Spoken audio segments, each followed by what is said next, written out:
Hello everyone, आप सभी का स्वागत है हमारे यूट्यूब चैनल में। तो आज मैं आप लोगों के लिए इस सीरीज़ की अब तक की पूरी कंप्लीट वीडियो एक्सप्लेन करने वाली हूँ। वीडियो को मैंने काफ़ी डिटेल में एक्सप्लेन किया है, इसलिए इस सीरीज़ में होने वाली एक भी इंसिडेंट्स छूटी नहीं है। तो चलिए बिना किसी देरी किए अब वीडियो को शुरू करते हैं। और हाँ, अगर वीडियो आपको ज़रा से भी अच्छी लगी हो तो इसे लाइक करना ना भूलें। एपिसोड में देखा था फिंगमी और जियाओ एक दूसरे से कम्पीट कर रहे होते हैं और जो इसमें हारेगा उसे अपनी कल्टीवेशन पूरी तरह से डिस्ट्रॉय करनी थी। वहीं दूसरी तरफ हम देखते हैं कि फिंगमी उस गोल्डन तिलिस्मान का जो रेयर तिलिस्मान होता है जिसे सभी सन शूटिंग एरो कहते हैं वो तिलिस्मान बना लेता है और इस कंपटीशन में जीत जाता है, जहां वो उस बो एंड एरो का इस्तेमाल करता है उस एल्डर यानी जियाओ के फादर पे, जो कि गोल्डन तिलिस्मान सेक्ट के अंदर ही रह रहे होते हैं। इसकी सारी की सारी जो इन्फॉर्मेशन होती है एज अ स्पाई वो उस ब्लैक विंड वाले सेक्ट को पहुंचा रहे होते हैं। इनके यहाँ पूरी तरह से वो अपने सेक्ट के साथ इस तरह से धोखेबाजी करते हैं और यहाँ फिंगमी अपने उस एरो का इस्तेमाल करके उनपे एक ऐसा अटैक करता है कि वो उस पूरे मेंशन से ही बाहर आ जाते हैं। अब यहाँ जो जियाओ होता है वो इस बात का खुलासा करता है कि भले ही तुम यहाँ हमें मार डालो लेकिन तुम लोग भी नहीं बचने वाले हो, क्योंकि ब्लैक विंड सेक्ट और वो हॉल मास्टर ज़ैंग तुमसे रिवेंज लेने के लिए अपनी पूरी पलटन के साथ यहाँ कभी भी आ सकते हैं। ये सुनकर तो वहाँ का जो डिसिपल होता है बहुत ज्यादा हैरान हो जाता है कि जो हॉल मास्टर ज़ैंग है वो स्नोक फॉक्स लीग से है, जो कि सबसे जबरदस्त किस्म के तलिस्मान मेकर्स हैं। और अगर ये हॉल मास्टर उस ब्लैक विंड सेक्ट वालों के साथ मिल चुका है तब इनसे मुकाबला करना हमारे लिए काफी मुश्किल होगा। लेकिन यहाँ हम फिंगमी को देखते हैं जो अपने अलग ही एटीट्यूड में होता है। वो उसे अपनी पैरों तले रौंदते हुए कहता है कि तुम हमें किस हॉल मास्टर्स के दम पे डरा रहे हो। वो हॉल मास्टर जो मेरे सामने कुछ भी नहीं है और ऐसा तिलिस्मान मेकर है जो अपने फाउंडेशन स्टेज के इनिशियल लेवल पे है, तो उसका नाम लेते हुए मुझे कभी धमकी मत देना। अब आगे हम फिंगमी को देखते हैं जो कि खुद एक बहुत बड़ा तिलिस्मान मेकर होता है। वो अपने सीक्रेट टेक्निक जो कि उसकी ट्रांसफॉर्मेशन स्पिरिट्स होती हैं उसका यूज करते हुए वो जियाओ को ही स्पिरिट को पूरी तरह से खींच लेता है। अब आगे हम देखते हैं कि जो वो गोल्डन तिलिस्मान सेक्ट के लीडर होते हैं वो यहाँ फिंगमी से आग्रह करते हैं कि अब जबकि वो आर्मी हमारी तरफ हमला करने आ रही है तो क्यों ना तुम हमारी मदद कर दो, और अगर तुम हमारी मदद करते हो तो हमारी इस गोल्डन तिलिस्मान जो एकेडमी है उसका जो सीक्रेट तिलिस्मान है वो मैं तुम्हें बनाने की टेक्निक दे सकता हूँ जिसके बारे में सभी सोचते हैं कि वो मेरा हो जाए। ये अपॉर्चुनिटी तुम्हारे लिए काफी अच्छी है उस सन शूटिंग तिलिस्मान को पाने के लिए। अब उसे यहाँ क्या ही पता होता है कि ये जो फिंगमी होता है पहले ही उस सन शूटिंग तिलिस्मान को बना चुका होता है, इसलिए वो सेक्ट मास्टर से कहता है कि जब ये तिलिस्मान इतना ही बड़ा है तो तुम उसी को यूज कर लो अपने उन एनिमीज से फाइट करने के लिए। अब यहाँ पे वांगचिंग भी फिंगमी का ही साथ देखते हुए अपने फादर से कहती है कि आप उस तिलिस्मान को बाहर क्यों नहीं निकालते और वो जो आर्मी हमारी तरफ आ रही है उसके खिलाफ यूज कर सकते हैं। और आगे जो डिसिपल्स भी होते हैं वो भी यहाँ पे सेक्ट मास्टर से यही आग्रह करते हैं। लेकिन यहाँ असली बात गाइस कुछ और ही होती है और यहाँ जो सेक्ट लीडर होता है वो बार बार इस बात को टाल रहा होता है क्योंकि वो जानता है कि ऐसा उसके पास तो कुछ है ही नहीं, वो सिर्फ एक नामी तिलिस्मान है जिसका हवस अपने बना रखा है। इसलिए वो फिंगमी से कहता है कि मुझे इसकी पावर और स्ट्रेंथ पे पूरा भरोसा है और जबकि फिंगमी हमारे साथ है तो हमें किस तिलिस्मान की जरूरत है उन ब्लैक विंड सेक्ट वालों को डिस्ट्रॉय हराने के लिए। जिस पे यहाँ फिंगमी ये रिवील करता है कि आप लोगों को सच क्यों नहीं बता दे कि वो सन शूटिंग तिलिस्मान है ही नहीं और है भी तो सिर्फ नाम मात्र का दिखावे के लिए जिसकी सारी स्ट्रेंथ डिस्ट्रॉय हो चुकी है। आगे फिंगमी उनसे ये कहते हुए वहां से जाने लगता है कि जब सेक्ट का लीडर अपने ही लोगों से ऐसे डिसऑनेस्ट हो सकता है तो मैं उनकी फिर मदद कैसे कर सकता हूँ। अब वो जो सेक्ट का लीडर होता है वो फिंगमी को जाने से रोकता है और उसे सारी सच्चाई बता देता है कि वो सन शूटिंग जो तिलिस्मान है वो पहले ही एक बैटल में पूरी तरह से डिस्ट्रॉय हो चुका है और जो करंट शूटिंग तिलिस्मान है वो सिर्फ नाम मात्र का एक जस्ट पीस ऑफ पेपर है जो कि वेस्ट है। अब उस सेक्ट का जो डायरेक्ट डिसिपल होता है जो अब तक वो सन शूटिंग तिलिस्मान के भरोसे ही था कि हमारी इस गोल्डन तिलिस्मान सेक्ट को कोई भी डिफीट नहीं कर पाएगा, उसे ये जब पता लगता है कि ये सन शूटिंग तिलिस्मान है ही नहीं है और एक गॉड लेवल की आर्मी उनकी तरफ बढ़ रही है उनके जिस पे फिंगमी उनसे कहता है कि यहाँ पर इतने पैनिक होने की जरूरत नहीं है, मैं चाहूँ तो इस सन शूटिंग तिलिस्मान को एक्टिवेट कर सकता हूँ। जिस पे यहाँ पर जो सेक्ट लीडर होते हैं वो फिंगमी से आग्रह करते हैं कि अगर तुम इसके सन ब्रस्ट को एक्टिवेट कर सकते हो तो मैं इस सेक्ट का लीडर अपने पोजीशन को गिव अप करने के लिए तैयार हूँ और मैं अपनी इस पोजीशन को तुम्हें देना चाहूंगा। जिस पे फिंगमी बस एक ही बात कहता है कि उस सन शूटिंग तिलिस्मान को एक्टिवेट करने के लिए मेरी बस एक ही कंडीशन है कि मुझे आपकी कोई पोजीशन नहीं चाहिए, बस इतना ही कह देना कि जैसे ही मैं सन शूटिंग तिलिस्मान को एक्टिवेट करूँ ना ये मेरा हो जाएगा। जिसमें वो डिसिपल आके यहाँ पे फिंगमी से कहता है कि ये तिलिस्मान जो है हमारे सेक्ट का इनहेरिटेंस है तो ये कभी नहीं हो सकता, तुम आखिर इसे कैसे ले सकते हो। अब वो जो सेक्ट लीडर होता है उसके पास कोई चारा नहीं रहता, इसलिए वो यहाँ फेंगमी को प्रॉमिस कर देता है। अब आगे फेंगमी उस तलिस्मान को एक्टिवेट करना शुरू कर देता है। अब यहाँ उसका इंस्पेक्शन करने से फेंगमी को ये पता चलता है कि ये जो तलिस्मान है वो पूरी तरह से डैमेज नहीं हुआ है, सिर्फ उसके जो स्पिरिचुअल एनर्जी है वो छितरा गई है, और इस छितराई हुई गायब स्पिरिचुअल एनर्जी को सिर्फ वही मास्टर ही एक्यूमुलेट कर सकता है जो कि हुयांग लेवल से अबव हो। अब ये हुयांग लेवल का जो मास्टर होता है सिर्फ वही इतनी huge amount of energy generate कर सकता है जो कि इसकी स्पिरिचुअल एनर्जी को फिक्स कर सके। आगे यहाँ जो फेंगमी होता है उस जेड की फेरी मीरो को समन करता है, जो कि अपने मर्तबान से एक ड्रॉप उस तलिस्मान में गिराती है। अब ये जो स्पिरिट ड्रॉप होती है उसमें काफी एनर्जी होती है जो कि इस तलिस्मान के बिखरी हुई एनर्जी को एक जगह एक्यूमुलेट कर देती है। आगे हम देखते हैं कि वो तलिस्मान फिक्स हो जाता है, और यहाँ पे जो सेक्ट लीडर होता है काफी दुखी मन से फेंगमी से कहता है कि अब जो तुमने इसे रिकवर कर लिया है तो ये जो तलिस्मान है वो तुम्हारा हुआ। लेकिन यहाँ जो फेंगमी होता है वो काफी जेनरस होता है, वो इनकी इस तरह की इनहेरिटेंस को कैसे आखिर अपने कब्जे में ले सकता था, इसलिए वो इन तलिस्मान की कॉपी बना लेता है। अब यहाँ सबकी हैरानी की बात ये होती है कि तलिस्मान मेकिंग के बाद जो सील के स्पिरिट्स मेकिंग होती हैं, इसके बाद कोई भी ऐसा अब तक नहीं हुआ कि जो कि उन तलिस्मान की भी कॉपी बना सके। अब यहाँ जो फेंगमी होता है वो उस तलिस्मान की कॉपी को उन सेक्ट लीडर को वापस कर देता है।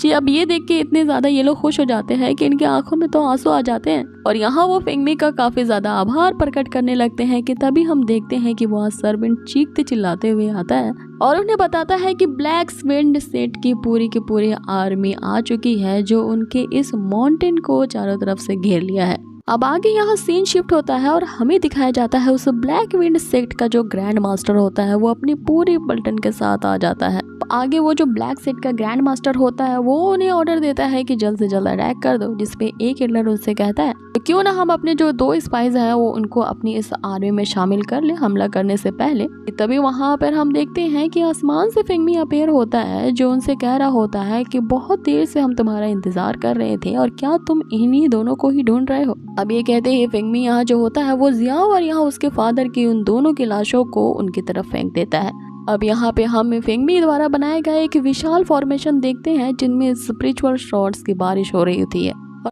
इसके बाद यहाँ पे जो सीन होता है वो शिफ्ट होता है और हमें नेक्स्ट सीन में दिखाया जाता है। वक्त हम देखते हैं कि जो ब्लैक विंड सेक्ट वाले होते हैं अपनी पूरी आर्मी के साथ इन पे अटैक करने के लिए आ जाते हैं, जहाँ फेंगमी अब इनका मुकाबला करने के लिए आता है। अब आगे एपिसोड शुरू होता है और हम देखते हैं कि फेंगमी एक बहुत ही बड़ा सा फॉर्मेशन क्रिएट करता है जिसमें बहुत सारे स्पिरिचुअल शॉट लगातार निकल रहे होते हैं और उन सभी पे अटैक करते हैं, जिसपे वो जो ब्लैक विंड की आर्मी होती है वो आधे से ज्यादा तो वहीं पे डिस्ट्रॉय हो जाती है। और दूसरी तरफ हम देखते हैं कि गोल्डन तलिस्मान सेक्ट वालों की तरफ से सिर्फ एक ही 1 मैन आर्मी होता है जो कि फेंगमी होता है। अब हम देखते हैं कि वो ब्लैक विंड सेक्ट का जो लीडर होता है वो अपने एल्डर से फेंगमी को किल करने के लिए कहता है। अब यहाँ पे जो एल्डर होता है वो फेंगमी पे अटैक करने के लिए बढ़ता है, जिसपे वो जो गोल्डन तलिस्मान सेक्ट का लीडर होता है वो फेंगमी से कहता है कि जल्दी करो उस सन शूटिंग तलिस्मान को यूज करो, जिसपे फेंगमी से कहता है कि सिर्फ इसके लिए मैं उस सन शूटिंग तलिस्मान का यूज करूँ, ये इसके लिए वर्थ इट नहीं है। अब आगे हम फेंगमी को देखते हैं अपने उसे रॉन्ग यान वेपन का यूज करते हुए। अब यहाँ फेंगमी के इस वेपन के अटैक से बचने के लिए वो सारे लोग यहाँ पे ब्लैक विंड का फॉर्मेशन क्रिएट करते हैं जो एक बहुत तेज भवंडर क्रिएट कर देता है। लेकिन फेंगमी भी यहाँ बहुत होशियार होता है, वो अपने उसी शॉर्ट टेक्निक का यूज करते हुए एक ऐसा सर्कल क्रिएट करता है जिससे लगातार निकलने वाली जो शॉट्स होती हैं वो उस भवंडर को भेज देती हैं। ये देखो तो यहाँ जो हॉल मास्टर होता है उसके पसीने छूट जाते हैं कि गोल्डन तलिस्मान सेक्ट वालों के पास एक ऐसा कल्टीवेटर है जिसकी इतनी ज्यादा हाई स्ट्रेंथ है। आगे फेंगमी के अपने शॉट की एक जोरदार अटैक से हम देखते हैं कि वो जो ब्लैक विंड वालों ने एक बड़ा सा बवंडर क्रिएट किया होता है वो ब्रेक हो जाता है, जिसपे वो सारे एल्डर वहाँ पे उथल पुथल होके गिरते हैं। और अब बारी आती है उस सेक्ट के लीडर की, तो अपने कुल्हाड़ी जैसे वेपन से अटैक करता है फेंगमी पे। लेकिन यहाँ फेंगमी अपने उस फैन फेरी का यूज करता है और उसके मात्र एक ही मूव से वो उसके अटैक को आसानी से डॉज कर लेता है। आगे फेंगमी उससे कहता है कि बस तुम्हारे पास इतनी ही काबिलियत है, जिसपे हम देखते हैं कि वो जो सेक्ट का लीडर होता है वो अपने डिमोनिक सोल को एक्टिवेट करता है और एक खूंखार भेड़िए में ट्रांसफॉर्म हो जाता है, यहाँ तक कि वो उसकी क्लोन्स बना लेता है। जो सभी के सभी फिंगमी पे लगातार अटैक कर रहे होते हैं। इधर जो सेक्ट का लीडर होता है वो भी फिंगमी पे अटैक करते हुए ये कहता है कि आज तुम्हारा तो मरण दिवस होगा, और उस पे अपने उसी एक्स से वो अटैक करने वाला होता है। लेकिन फिंगमी उसके अटैक को आसानी से डॉज करते हुए उससे कहता है कि तुम लगता है सपने देख रहे हो, और आगे अपने रोंगयान वेपन का यूज करता है जिसमें से निकली हुई फ्यूज फायर को देखते हुए यहाँ वो जो सेक्ट का लीडर होता है वो भी फिंगमी से वही सवाल कर बैठता है जो फिंगमी की पावर्स को महसूस करते हैं कि आखिर तुम्हारे पास ये रियल फ्यूजन फायर है तो आखिर तुम कौन हो। जिस पे फिंगमी अपने उसी सन शूटिंग तलिस्मान का यूज करता है, वो बो एंड एरो का, और उसे एक करारा जवाब देता है कि ये तुम अपने नेक्स्ट लाइफ में जानने की कोशिश करना। अब जैसे ही फिंगमी उस एरो को शूट करता है हम देखते हैं कि सबसे पहले वो जो 3 डिमोनिक सोल्स होते हैं वो तो डिस्ट्रॉय होते ही हुए, और उनका जो लीडर आगे भाग रहा होता है वो भी एरोस पे जाके हिट करती है, जिससे वहां पे एक इतनी बड़ी वेव एनर्जी जनरेट होती है कि वो सीधा क्रैश लैंडिंग करते हुए वहीं पे डिस्ट्रॉय हो जाता है। आगे बारी आती है उस हॉल मास्टर की जो सोच रहा होता है कि ये सन शूटिंग तलिस्मान इसके हाथों में है, तो क्यों ना मैं इसे ट्रिक करते हुए एक सीक्रेट रिल्म में ले जाऊं, वहां इसे ट्रैप करते हुए मैं इसे मार डालूंगा और फिर ये सन शूटिंग तलिस्मान मेरा हो जाएगा। अब अपनी ये प्लानिंग वो कर ही रहा होता है कि वहां पर एक एल्डर आते हुए उससे कहता है कि तुम यहाँ पे क्या कर रहे हो, खड़े खड़े जाके फाइट करो उससे। जिसपे वो हॉल मास्टर होता है यहाँ उसी को ही किल कर देता है कि तभी वहां पे फिंगमी आ जाता है जिससे कहता है कि तुम अपने ही लोगों को मार रहे हो, लगता है कि तुम्हारे कुछ और ही इरादे हैं। और यहाँ में भी फिंगमी उसके इनर थॉट्स को सुन चुका था, इसीलिए वो उससे ऐसा कहता है। जिसपे वो हॉल मास्टर यहाँ फिंगमी को ट्रिक करते हुए अपनी चापलूसी शुरू कर देता है, जिसमें वो कहता है कि वो यहाँ पे इस गोल्डन तलिस्मान सेट का तो एनिमी नहीं है, बस उसे वो सन शूटिंग तलिस्मान को शेयर करना था और ये जानना था कि ये इसे कैसे बनाया जाता है, इसलिए वो उन ब्लैक विंड सेक्ट वालों के साथ जा मिला। आगे इस गोल्डन तलिस्मान सेक्ट से उसकी कुछ पर्सनल दुश्मनी नहीं है, बस वो ये चाहता है कि उसे वो सन शूटिंग तलिस्मान मिल जाए जिसे लेकर के वो उस एंशिएंट सीक्रेट प्लेस में जाए और वहाँ पर ट्रेजर्स को हंट कर सके। आगे वो जो हॉल मास्टर होता है वो उसे सीक्रेट रिल्म का मैप भी देते हुए भी कहता है कि इसमें यिंग यांग के ब्लैक आयरन के साथ साथ एंशिएंट एग्जाइलर्स भी हैं जो मैं आप जैसे महान कल्टीवेटर के साथ शेयर कर सकता हूँ। जिसमें फिंगमी उस मैप को हटाते हुए कहता है कि ये मेरे लिए बिल्कुल यूजलेस है। आगे जैसे ही फिंगमी उस पर अटैक करने वाला होता है वो हॉल मास्टर कहने लगता है कि मैं स्नो फॉक्स लीग का लीडर हूँ और मैं आपको अपने लीग का गेस्ट एल्डर बना सकता हूँ, जिसमें आपकी पोजीशन एज अ लिसेक्ट लीडर होगी। जिसपे फिंगमी से कहता है कि मैंने कहा ना, मुझे किसी की भी कोई पोजीशन में इंटरेस्ट नहीं है। अब जैसे ही फिंगमी उस पर अटैक करने वाला होता है वो जो हॉल मास्टर होता है वो झट से उससे कह देता है नरिशिंग यिन वुड। अब ये सुन के फिंगमी यहाँ पे तुरंत ही रुक जाता है कि आखिर नरिशिंग यिन वुड क्या है, जिसपे वो बताता है कि हमारे स्नो फॉक्स का जो अलायंस है उसे एक न्यू ट्रेजर हासिल हुआ है और वही है ये नरिशिंग यिन वुड। ये फेरी लैंड के उन 3 पवित्र पेड़ों में से एक है जो ना केवल आपकी सोल को नरिश कर सकता है बल्कि किसी के अंदर जो इनर डेमन रेजिस्ट कर रहे होते हैं वो उनको पूरी तरह से सप्रेस कर देता है ताकि वो अपने नेक्स्ट लेवल को और भी ज्यादा एडवांस कर सके। और आगे वो कहता है कि उस नरिशिंग यिन वुड का जो ट्री है इसके साथ साथ उसमें एक प्रकार की सॉ डस्ट भी है, इसे मैं अपने ग्रैंड मास्टर से कहते हुए आपको दिलवा सकता हूँ और ये आपके लिए सबसे बड़ी अपॉर्चुनिटी होती है। कि तभी हम देखते हैं कि फिंगमी की जो फेरी होती है मीरो वो अपेयर होती है और यहाँ वो फिंगमी से कहती है कि तुमने ची गैदरिंग रिल्म में अपने आप को और भी अंदर तक ट्रैवल करवाया है और जिस प्रकार तुमने अपनी इस ह्यूज एनर्जी का इस्तेमाल किया है इससे तुम्हारे जो स्पिरिचुअल कॉन्सिक्वेंसेस है वो काफी ज्यादा कम है उन हाई लेवल कल्टीवेटर्स के मुकाबले। और अगर तुम अपनी स्पिरिचुअल एनर्जी को इसी तरह से यूज करते रहे तो ये तुम्हारी फाउंडेशन को ऐसा क्रश करेगा कि ये मात्र सिर्फ एक पिल के बराबर ही रह जाएंगे, जिससे तुम्हारी स्पिरिचुअल कॉन्सिक्वेंसेस है वो उन हाई लेवल के कल्टीवेटर्स के मुकाबले और भी ज्यादा इंफीरियर हो जाएंगी और फिर उन्हें तुम्हारी जो पावर्स है वो ची गैदरिंग के भी नीचे लेवल के दिखाई देंगी। लेकिन अगर तुम उस नरिशिंग यिन वुड को हासिल कर लेते हो तुम्हारा ये जो गैप कॉन्सिक्वेंसेस है ना वो भर जाएगा और तुम्हारी सिचुएशन पूरी तरह से रिवर्स हो जाएगी। मींस कि ये जो तुम्हारा स्पिरिचुअल एनर्जी का गैप है जो कि हमेशा तुम्हें ची गैदरिंग के लेवल पे ही रखता है वो पूरी तरह से फिलअप हो जाएंगी और जो तुम्हारे नेक्स्ट लेवल को और भी ज्यादा एडवांस कर देंगी। अब आगे जो वो हॉल मास्टर होता है वो यहाँ फिंगमी से कहता है कि तो फिर आपने आगे क्या सोचा है, जिसपे फिंगमी यहाँ उसे जवाब देता है कि मैं उस नरिशिंग वुड का 1/10 लेना चाहूंगा। जिसपे यहाँ वो जो हॉल मास्टर होता है वो अपने मन में सोच रहा होता है कि मैंने अब तक उसके 100 डस्ट को हाथ भी नहीं लगाया है और इसे देखो वो उस नरिशिंग ट्री का 1/10 मांग रहा है। चलो कोई बात नहीं, आगे मैं इसे वहाँ उस रिल्म में तो ले जाऊं, फिर मैं देखता हूँ कि इसे कैसे धोखा देना है। लेकिन यहाँ जो फेंगमी होता है उसके थॉट को सुन लेता है और फिर उससे कहता है कि तो ठीक है, तुम यहाँ से जा सकते हो क्योंकि मुझे यहाँ और भी काम है, मैं आगे तुम्हें ढूंढ लूंगा खुद से। इस पे वो जो हॉल मास्टर होता है वो फेंगमी को ट्रैवल करके 300 माइल्स वेस्ट की तरफ बुलाता है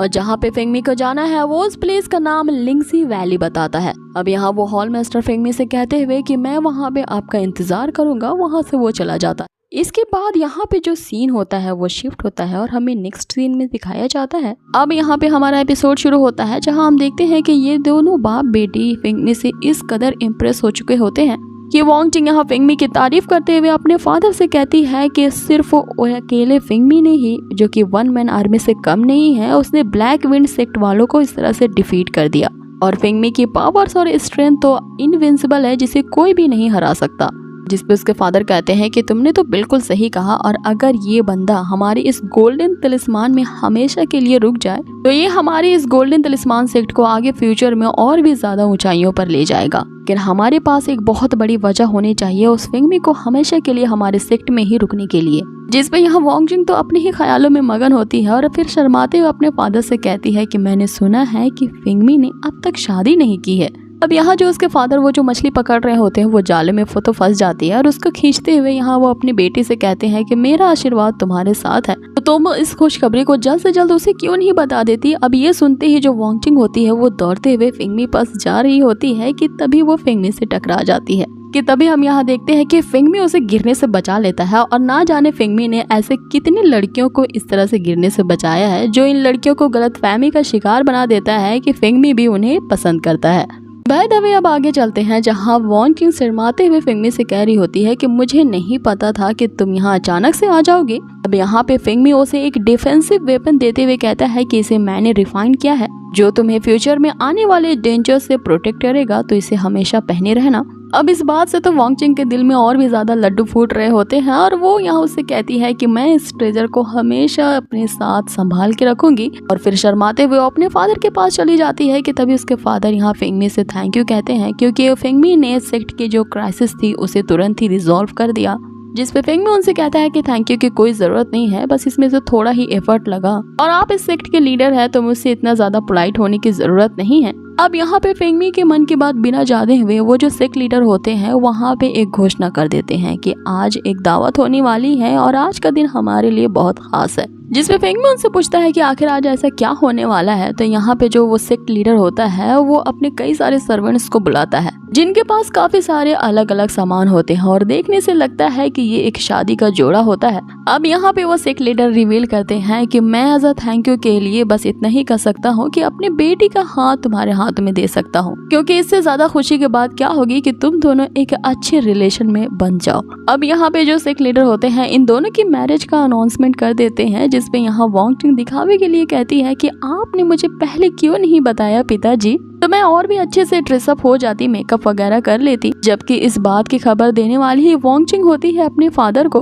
अब यहाँ जो वांग जिंग होती है वो काफी ज्यादा एक्साइटेड होते हुए फेंगमी से कहती है कि यहाँ पे चलो कि तुम्हें अब मेरे बालों को कोम करना होगा। मीन्स ये शादी की शुरुआत की पहली रिचुअल होती है जहाँ पे लड़के को दुल्हन के बालों में कोम लगाना होता है। अब यहाँ फेंगमी को तो कुछ समझ में नहीं आ रहा होता है कि आखिर उसके साथ ये हो क्या रहा है और अब जाकर उसे पता चलता है कि ये जो वांग जिंग है एक्चुअली में उसमें इंटरेस्टेड थी। और आगे फेंगमी जल्द से अपना हाथ उसे छुड़ाता है और उससे यहाँ पे मन ही में कह रहा होता है कि माफ कर दो बहन, मेरे तो पहले से ही एक गर्लफ्रेंड है। कि वो एकदम सम्मान से जाकर के सेक्ट लीडर को सारी बात बता देता है कि वो दालियांग किंगडम का एक कल्टीवेटर हो जिसके पास अपनी एक अलग स्वीट हार्ट है और मैं उसे बिल्कुल भी धोखा नहीं दे सकता क्योंकि मैं उसे बहुत प्यार करता हूँ। यहाँ फेंगमी और यहाँ फेंगमी सिया के बारे में कह रहा होता है। आगे वो सेक्ट लीडर को ये भी बताता है कि आपको जरूर कुछ मिसअंडरस्टैंडिंग हो चुकी है क्योंकि मेरे और वांग जिंग के बीच ऐसा रिलेशन है जैसे कोई सिस्टर एंड ब्रदर का होता है और मैं वांग जिंग को सिर्फ अपने सिस्टर की ही तरह देखता हूँ।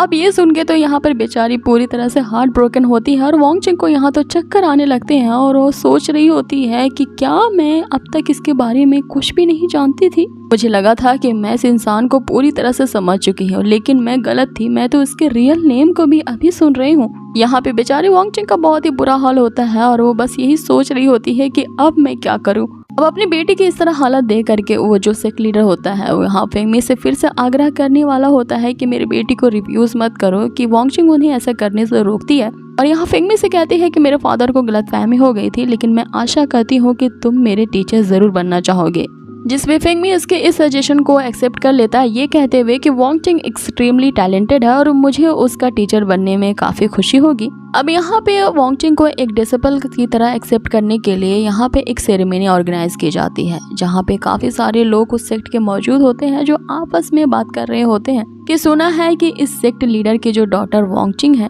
इसने किसी ऐसे को अपना मास्टर चूज कर लिया है जो कि अपनी ची गैदरिंग के लेवल पर ही है। अब ये कहते हुए ये लोग यहाँ पे फेंगमी का मजाक भी उड़ाते हैं कि एक ची गैदरर आखिर किस तरह से एक फाउंडेशन लेवल के स्टेज पे पहुंचने वाली एक ऐसे लड़की को अपना डिसिपल बना सकता है जो कि उससे खुद नीचे लेवल पे है। कि तभी हम देखते हैं कि आसमान में एक बहुत ही ग्रेट पावर जनरेट होती है जो कि फेंगमी के उस स्पिरिचुअल फैन के ऊपर सवारी की वजह से जनरेट हुई थी। आगे फेंगमी यहाँ पे आता है और अपने फैन की सिर्फ एक ही मूव से ही उन सब की वहाँ पे बोलती बंद कर देता है। अब वहाँ पे सेक्ट लीडर ये अनाउंस करते हैं कि डिसिपल सेरेमनी अब ऑफिशियली बिगिन की जाती है। अब आगे हम यहाँ देखते हैं कि फेंगमी को सम्मान देने के लिए और उसे अपना मास्टर चूज करने के लिए यहाँ वांगचिंग एक कप ऑफ टी लेकर के आती है। एक तरह की इनकी रिचुअल्स होती है जिसमें जो होने वाले डिसिपल होते हैं वो अपने मास्टर को इस तरह से सम्मानित करते हैं। अब जैसे वो प्याला वांगचिंग फेंगमी को थमाती है, वांगचिंग तो उस प्याले को छोड़ ही नहीं रही थी, जिसपे उसके फादर उसे याद दिलाते हैं कि आखिर तुम ये क्या कर रही हो, ऐसा करना अपने मास्टर की डिसरिस्पेक्ट करना होगा।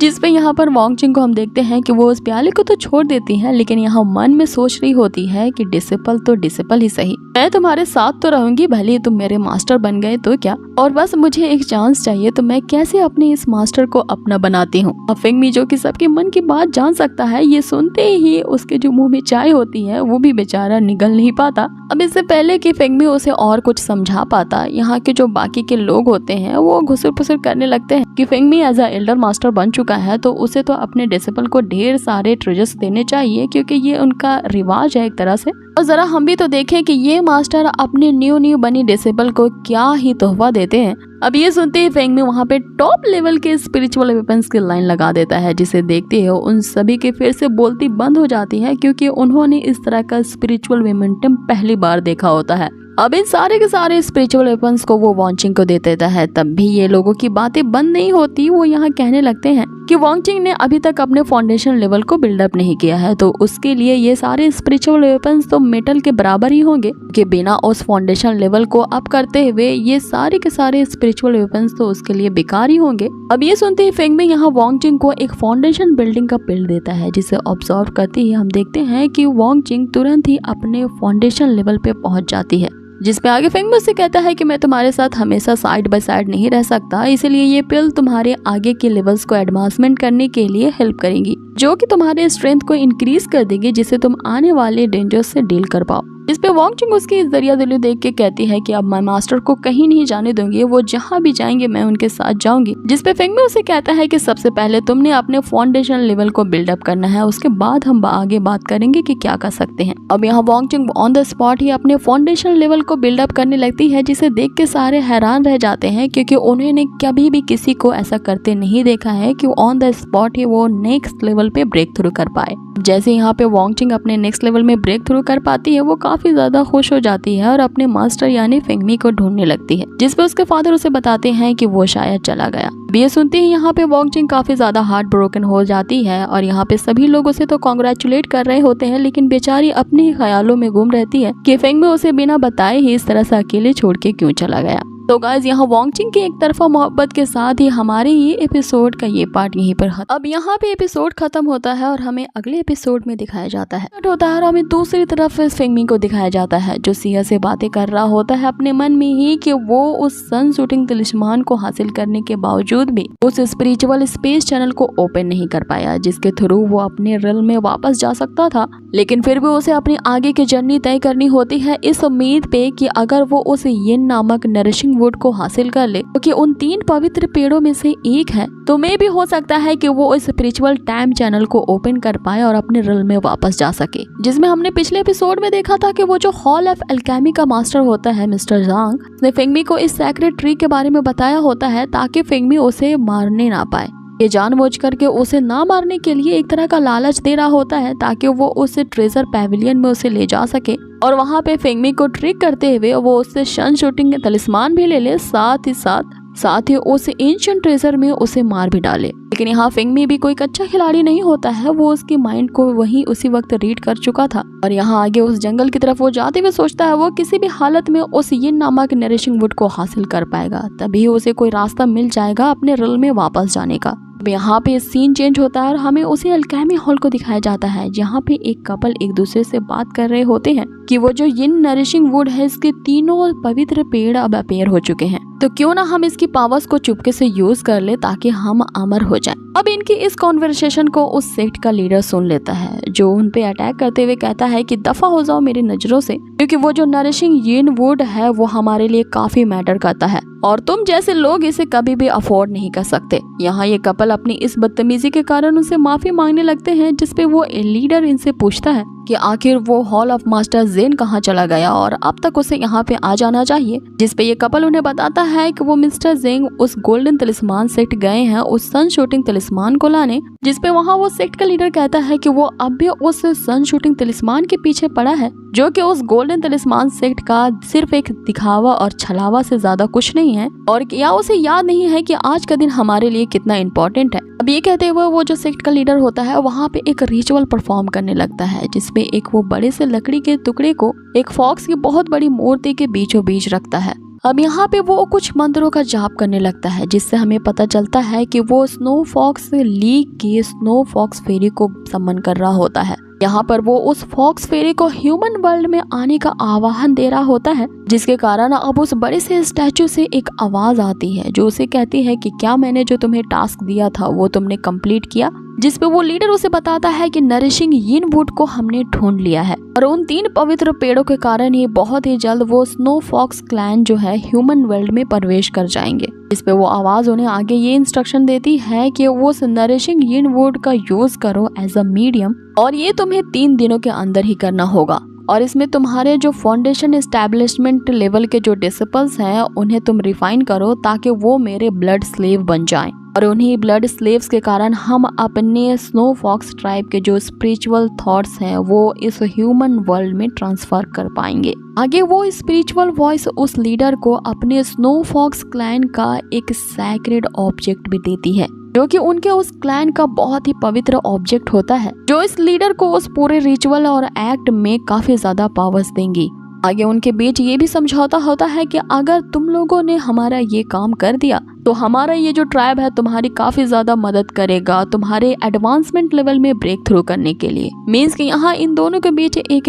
ऐसा समझौता चल रहा होता है जिसपे ये लीडर जो है उस स्नो फॉक्स क्लाइंट को इस ह्यूमन वर्ल्ड में उन सैक्रेड ट्रीज के माध्यम से ले आएगा और ऐसा करते ही वो जो स्नो फॉक्स की फेरी होगी वो इसके सभी मेंबर को नेक्स्ट लेवल के ट्रांसफॉर्मेशन में हेल्प करेगी। कि तभी यहाँ हमें उस कपल के चेहरे को भी दिखाया जाता है जो कि इस समझौते से खुश नहीं होते हैं क्योंकि उन्हें पता था कि अगर ये स्नो फॉक्स क्लैन यहाँ पे आ जाते हैं इस ह्यूमन वर्ल्ड में तो फिर इस ह्यूमन वर्ल्ड में काफी ज्यादा तबाही मचा देंगे। अब आगे यहाँ सीन कट होता है और हमें फेंगमी को दिखाया जाता है जो कि वो मिस्टर जांग के द्वारा बताए हुए उस मिस्टी फॉरेस्ट में अब आ चुके थे अपने उस ट्रेजर हंटिंग के लिए। अब यहाँ जो अल्केमी हॉल का जो मास्टर मिस्टर जांग होता है वो फेंगमी का वेट कर रहा होता है। साथ ही वो अपने 2 सबऑर्डिनेट को भी इंट्रोड्यूस करवाते हुए कहता है कि ये दोनों हमारे उस ट्रेजर हंटिंग में मदद करने वाले हैं। अब उनमें से सबसे पहले यहाँ पे लड़की अपने आप को इंट्रोड्यूस करते हुए अपना नाम यहाँ लिन बताती है कि तभी वो दूसरा बंदा यहाँ फेंगमी से कहता है कि सुना है कि तुम्हारे पास एक सन शूटिंग नाम का तिलिस्मान भी है जो तुमने खुद ही ओन किया है। क्या ये बात वाकई में सच है या किसी प्रकार का एक रूमर है?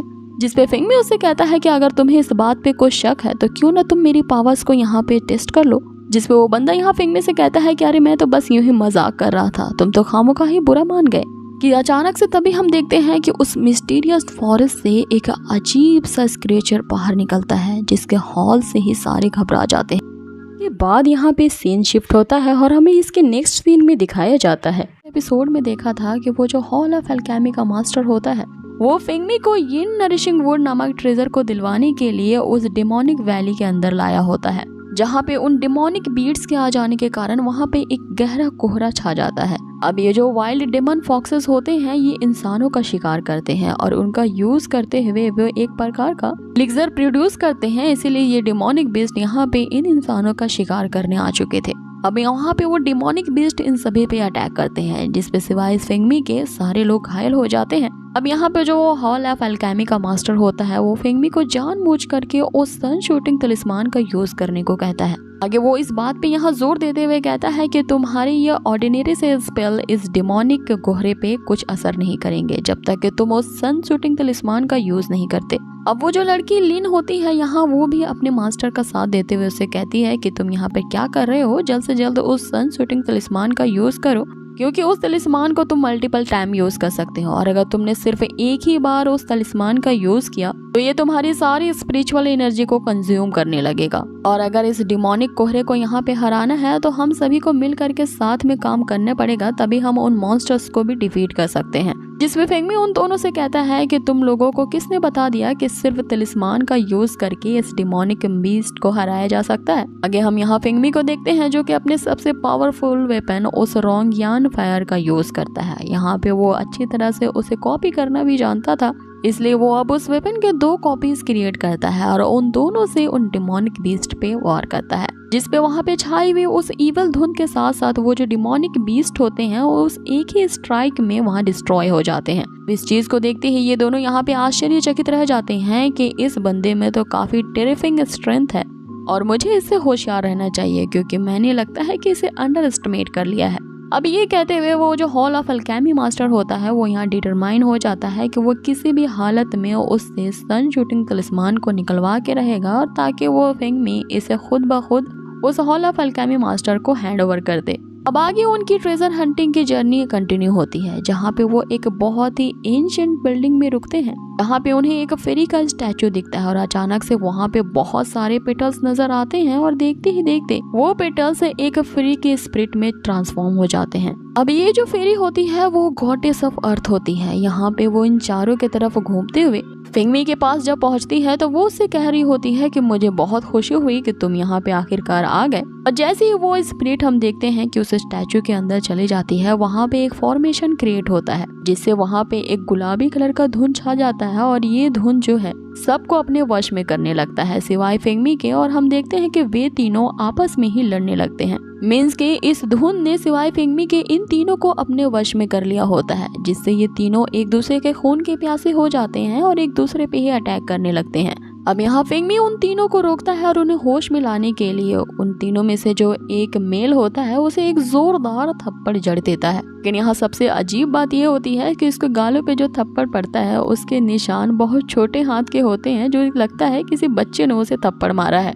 अब ये जो कोहरा होता है वो उस गॉडेस सर का एक तरह से टेस्ट लेने का तरीका होता है और जैसे ये कोहरा हटता है ये तीनों अपने सेंसेस में वापस आते हैं और वहाँ पे हम उस स्टोन प्लेटफॉर्म में ट्रेजर को अपीयर होता हुआ देखते हैं। लेकिन वहाँ पे सिर्फ 3 ट्रेजर्स ही नजर आते हैं, जिसपे ये तीनों ये डिसाइड करते हैं कि अगर हम तीनों इसे आपस में बांट ले और अपने फोर्सेस को ज्वाइन कर ले तो हम उस फेंगमी से फाइट बाइट कर सकते हैं। उस गॉडेस ऑफ अर्थ की ट्रेजर्स को लेने के साथ साथ हम उससे वो सन शूटिंग एरो भी हासिल कर लेंगे। अब यहाँ इन तीनों के ये डिसाइड करते ही वहाँ फेंगमी पे अंधाधुन ये तीनों वार करने लगते हैं। इसमें सबसे पहले यहाँ वो लड़की उस पर अटैक करती है, लेकिन यहाँ पे जो फेंगमी होता है इन तीनों के अटैक्स को आसानी से डॉज कर लेता है और उस थप्पड़ खाए हुए बंदे की यहाँ पर इतनी भयानक कुटाई उसकी होती है कि वो जमीन पे गिर जाता है। और आगे हम देखते हैं कि फेंगमी अपने स्पिरिचुअल मैजिक का यूज करते हुए उस ट्रेजर के अराउंड एक शील्ड क्रिएट कर देता है, जिसे देखते ही वो लड़की उससे कहती है कि ये कभी नहीं हो सकता कि तुम इन सारे ट्रेजर्स को हासिल कर लो। और जैसे ही वो उस शील्ड पे अटैक करती है उसका अटैक वापस से उसी को ही लगता है,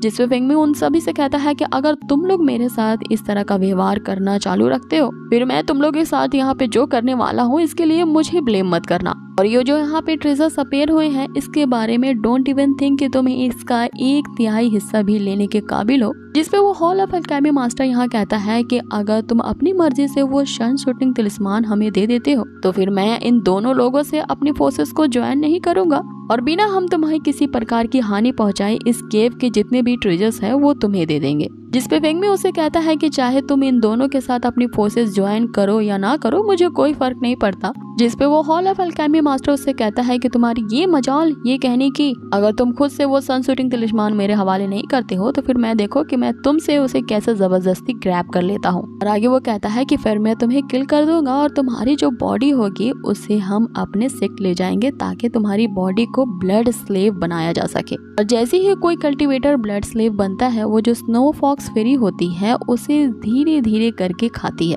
जिसपे फेंगमी अब उस पे एक जोरदार अटैक करते हुए कहता है कि तुम बहुत ज्यादा बकवास करते हो, सो भी एकदम नॉनसेंस। और अब बारी आती है उस अल्केमी मास्टर के यहाँ अटैक करने का, और हम देखते हैं कि वहाँ पर एक तगड़ा वो फॉर्मेशन क्रिएट करने वाला होता है कि फेंगमी उस पे दोबारा से अटैक कर देता है। लेकिन तभी यहाँ पे इसी बात का फायदा उठा करके वो जो लड़की होती है फेंगमी पे पीछे से अटैक करने की कोशिश करती है, ये कहते हुए कि आखिर तुम्हें किस बात का यहाँ घमंड है। कि तभी हम देखते हैं कि वो जो लड़की होती है उसके पास अब फीनिक्स की पावर होती है, और वो जैसे ही ट्रांसफॉर्म होती है और अब फेंगमी पे अटैक करने वाली होती है कि तभी हम देखते हैं कि फेंगमी अपने उसी सन शूटिंग तलिस्मान का यूज करता है और उस एरो से उस लड़की को ऐसा भेदता है जिसपे वो लड़की के फीनिक्स के डिस्ट्रॉय होने के साथ साथ वो सन शूटिंग तलिस्मान का जो एरो होता है उस लड़की को भी भेद डालता है। क्योंकि इसका नाम ही होता है सन शूटिंग तलिस्मान जो कि सूरज को आसानी से भेद देता है, तो फिर इसके सामने ये फीनिक्स क्या चीज थी। अब इसकी पावर को देख के वो जो हॉल ऑफ अल्केमी मास्टर होता है वो यहाँ पे और भी ज्यादा लालची हो जाता है,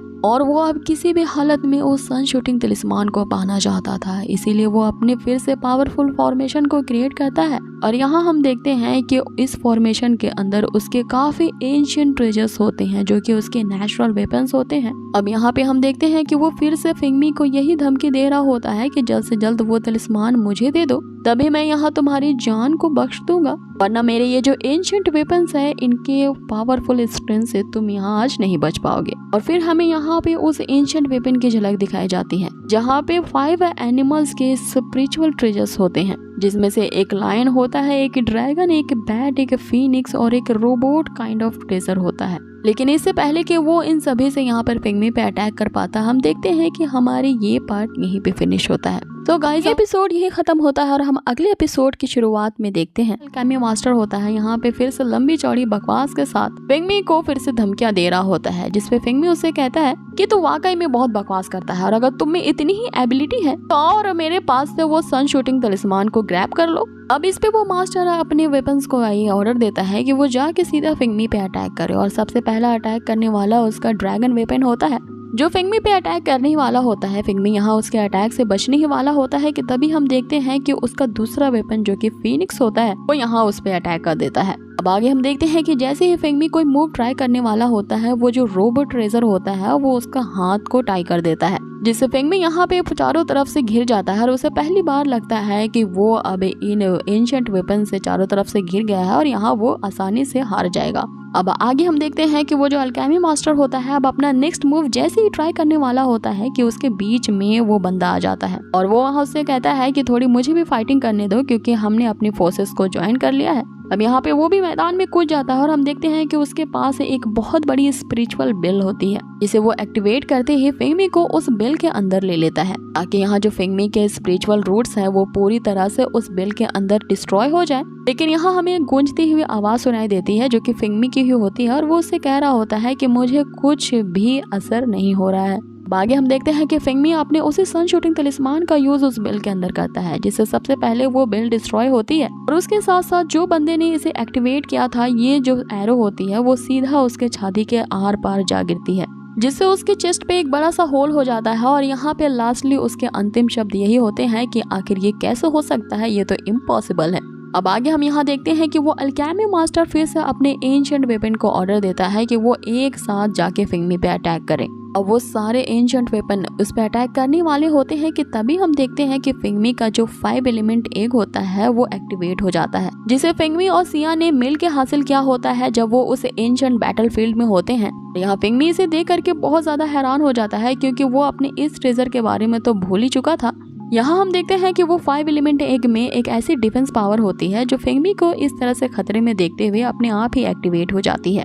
और यहाँ पे उस एक से निकलती हुई एनर्जी इतनी ज़्यादा पावरफुल होती है कि उस एनर्जी के पास ये एंशिएंट वेपन के जो स्पिरिचुअल एनिमल्स थे पास भी नहीं आ पा रहे थे। साथ ही वो जो एग होती है वो इन स्पिरिचुअल एनिमल्स के सारी पावर्स को अपने अंदर एब्जॉर्ब कर रहा था। ये देख के तो उस एल्केमी मास्टर की सटक जाती है और वो यहाँ सोच रहा था कि वो इस प्रकार के ट्रेजर को आज तक उसने अपनी लाइफ में कभी नहीं देखा है। आखिर ये चीज क्या है जो कि उसके स्पिरिचुअल वेपन्स के पावर को एब्जॉर्ब करते ही लगातार बड़ा होते जा रहा है कि तभी हमें उस गॉडेस अर्थ की स्टैचू को दिखाया जाता है, जहाँ पे उसकी फेरी सोच रही होती है इस एग शेल के अंदर एक नया क्रिएचर है जो कि लगता है कि ब्रेक थ्रू करने वाला है, तो क्यों ना मैं इस नन्हे क्रिएचर की थोड़ी मदद कर दूं ब्रेक थ्रू करने में। अब हम देखते हैं कि उस फेरी की स्पिरिट बाहर निकलती है और वो उस एग पे एक मंत्र स्पेल करती है, जिसे यहाँ पे फेंगमी के साथ साथ वो अल्केमी मास्टर भी हैरान रह जाता है कि आखिर वो गॉडेस अर्थ उसकी मदद क्यों करना चाहती है। जिस पे यहाँ फेंगमी उससे पूछ ही बैठता है कि आखिर तुम ऐसा करते हुए करना क्या चाहती हो,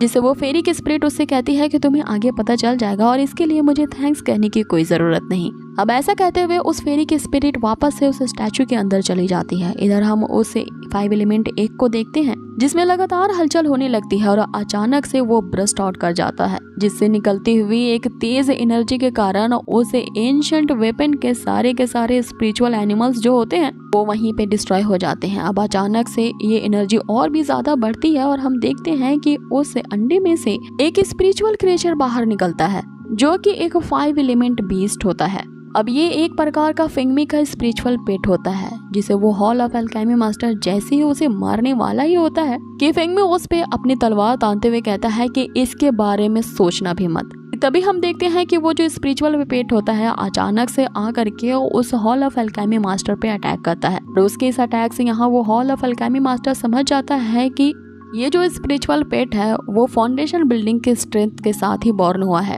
अब इससे पहले कि वो और भी कुछ सोच पाता वो स्पिरिचुअल पेट लगातार उस पे अटैक कर रहा होता है, लेकिन वहाँ पे जो हॉल ऑफ अल्केमी मास्टर होता है वो उसे ये कहते हुए कि मैं पिछले 1000 साल से स्पिरिचुअल प्रैक्टिस करते आ रहा हूँ, तो मैं तुम जैसे स्पिरिचुअल पेट से ऐसे कैसे आसानी से हार सकता हूँ। अब ऐसा कहते हुए हम देखते हैं कि वो फिर से वही फॉर्मेशन एक्टिवेट करता है, लेकिन अब की बार उस फॉर्मेशन में उसके स्पिरिचुअल एनिमल्स नहीं होते हैं क्योंकि वो पहले ही डिस्ट्रॉय हो चुके थे, लेकिन इसकी कमी वो अपने मशीन्स के जरिए पूरी करता है। मीन्स के उसके स्पिरिचुअल पावर के साथ साथ उस मशीन्स की भी पावर इसमें ऐड हो जाती है। अब इससे पहले कि वो जो हॉल ऑफ अल्केमी मास्टर है इसका यूज करता फाइट बाद यहाँ पे सीन शिफ्ट होता है और हमें इसके नेक्स्ट सीन में दिखाया जाता है 5 स्पिरिचुअल एनिमल्स के स्पिरिट्स होते हैं, लेकिन वो जो आगे हॉल मास्टर होता है वो अपने सबसे बड़े हुक्म के एक को निकालता है। अब ये उसका खास तरह का एक फॉर्मेशन होता है जो कि स्पिरिचुअल होने के साथ साथ वो मैकेनिकल भी होता है। अब जैसे ही वो अपने इस फॉर्मेशन को एक्टिवेट करता है जो गॉडेस अर्थ होती है उससे कह रही होती है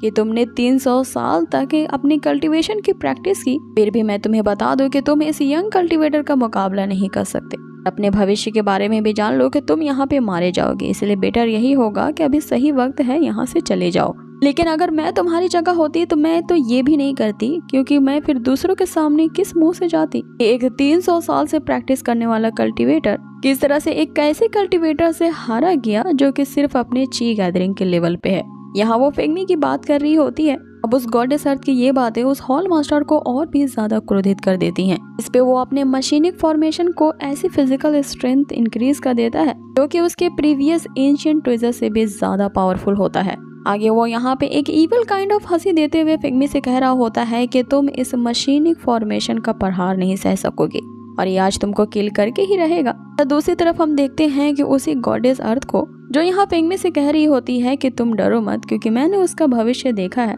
वो यहाँ पे जरूर हारेगा। लेकिन यहाँ फेंगमी काफी कंफ्यूज होता है क्योंकि उसे समझ में नहीं आ रहा होता है कि आखिर ये जो गॉडेस फेरी है उसकी मदद क्यों करना चाहती है। उसने पहले भी उसकी मदद की थी उस 5 एलिमेंट वाले बीस्ट को ब्रेक थ्रू करवाने में। इस पर वो हॉल मास्टर यहाँ फेंगमी से कहता है कि अगर ये गॉडेस फिर भी तुम्हारी मदद कर दे तो भी आज तुम यहाँ मौत से पीछे नहीं भाग सकते। ये सुनते हुए वो जो गॉडेस अर्थ होती है वहाँ पे एक ऐसी साउंड वेव जनरेट करती है इसे इंड्योर कर पाना काफी मुश्किल होता है और वो उससे कहती है कि मैंने कहा ना कि तुम यहाँ पे हारे जाओगे, तो तुम अपने आप को समझते क्या हो। फिर आगे हम देखते हैं फेंगमी को जो उस गॉडेस से कहता है कि इसने अगर आपको इतना एंग्री कर दिया है तो मैं इसे लेसन सिखाता हूँ। इसके आगे हम देखते हैं कि वो जो फॉर्मेशन होती है वो अलग अलग 5 टाइप के मैकेनिकल फॉर्मेशन में ट्रांसफॉर्म हो जाती है और वो साथ में मिलकर यहाँ फिंगमी पे अटैक करने लगते हैं। लेकिन यहाँ फिंगमी जो होता है वो एक शील्ड क्रिएट कर देता है, लेकिन उस शील्ड के अंदर रहते हुए भी वो इन मैकेनिक फॉर्मेशन के प्रेशर को झेल नहीं पा रहा था। इसलिए वो गॉडेस ऑफ अर्थ से ये हेल्प मांगने लगता है कि इस फॉर्मेशन की कुछ न कुछ ऐसी वीकनेस जरूर होगी, जिसपे वो हॉल मास्टर यहाँ फिंगमी से कहता है कि तुम इस 5 फॉर्मेशन के प्रेशर से बच नहीं पाओगे, क्योंकि ये एक ऐसा एंशिएंट ट्रेजर है जो कि वर्ल्ड में सिर्फ एक ही है। यहाँ पे इसकी एग्जिस्टेंस के बारे में तो किसी को पता ही नहीं है, तो कोई इसकी वीकनेस को आखिर कैसे जान सकता है। इसके वो यहाँ कह रहा होता है कि इस दुनिया में कोई भी ऐसा नहीं है जो कि इसकी वीकनेस को जाने। अब इतने ही में वो जो गॉडेस फेरी होती है वो यहाँ तपाक से जवाब देती है कि इसकी वीकनेस इसके मेटालिक क्लोन में है। अब ये सुनते हुए वो हॉल मास्टर एकदम सरप्राइज रह जाता है और वो उस गॉडेस से पूछता है कि तुम कौन हो और तुम्हें ये चीज कैसे पता, जिसपे यहाँ वो कहती है कि बेवकूफ, मैं गॉडेस अर्थ हूँ और भला ये मैं कैसे नहीं जानूंगी कि यहाँ पे मेरे अंदर क्या चीज बन रही है और वो किस चीज से बनाई गई है। आगे हम देखते हैं कि फिंगमी को उसकी वीकनेस पता लगते ही वो अपने 5 एलिमेंट बीस्ट को समन करता है। अब वो जो बीस्ट होता है वो सीधे उसके मेटालिक क्लोन पे अटैक करता है, जिसके कारण वो जो फॉर्मेशन होता है वो वहीं पे डिस्ट्रॉय हो जाता है। अब ये देखते ही जो हॉल मास्टर होता है उससे कहता है कि जब तुम्हारे पास ये 5 एलिमेंट वाला अनलिमिटेड बीस्ट है ही है तो फिर तुम्हें वो सन शूटिंग तलिस्मान की क्या जरूरत है। इस पे यहाँ फिंगमी उसे कहता है कि अरे तुम पहले बताते कि तुम इतना सब कुछ उस सन शूटिंग तलिस्मान के लिए कर रहे हो। अब यहाँ सभी हम जानते हैं कि फिंगमी किसी भी ट्रेजर का क्लोन बनाने वाला पहला कल्टिवेटर होता है, क्योंकि आसानी से वो सन शूटिंग तलिस्मान के भी क्लोन बना लेता है। इससे पहले कि वो जो हॉल ऑफ मास्टर को और कॉन्स्पिरेसी कर पाए, यहाँ जो फिंगमी होता है वो उस तलिस्मान का यूज करते ही उस पे हिट करता है, लेकिन वो जो हॉल मास्टर होता है फिर से अपने उसी मैकेनिकल फॉर्मेशन को एक्टिवेट कर लेता है। लेकिन हम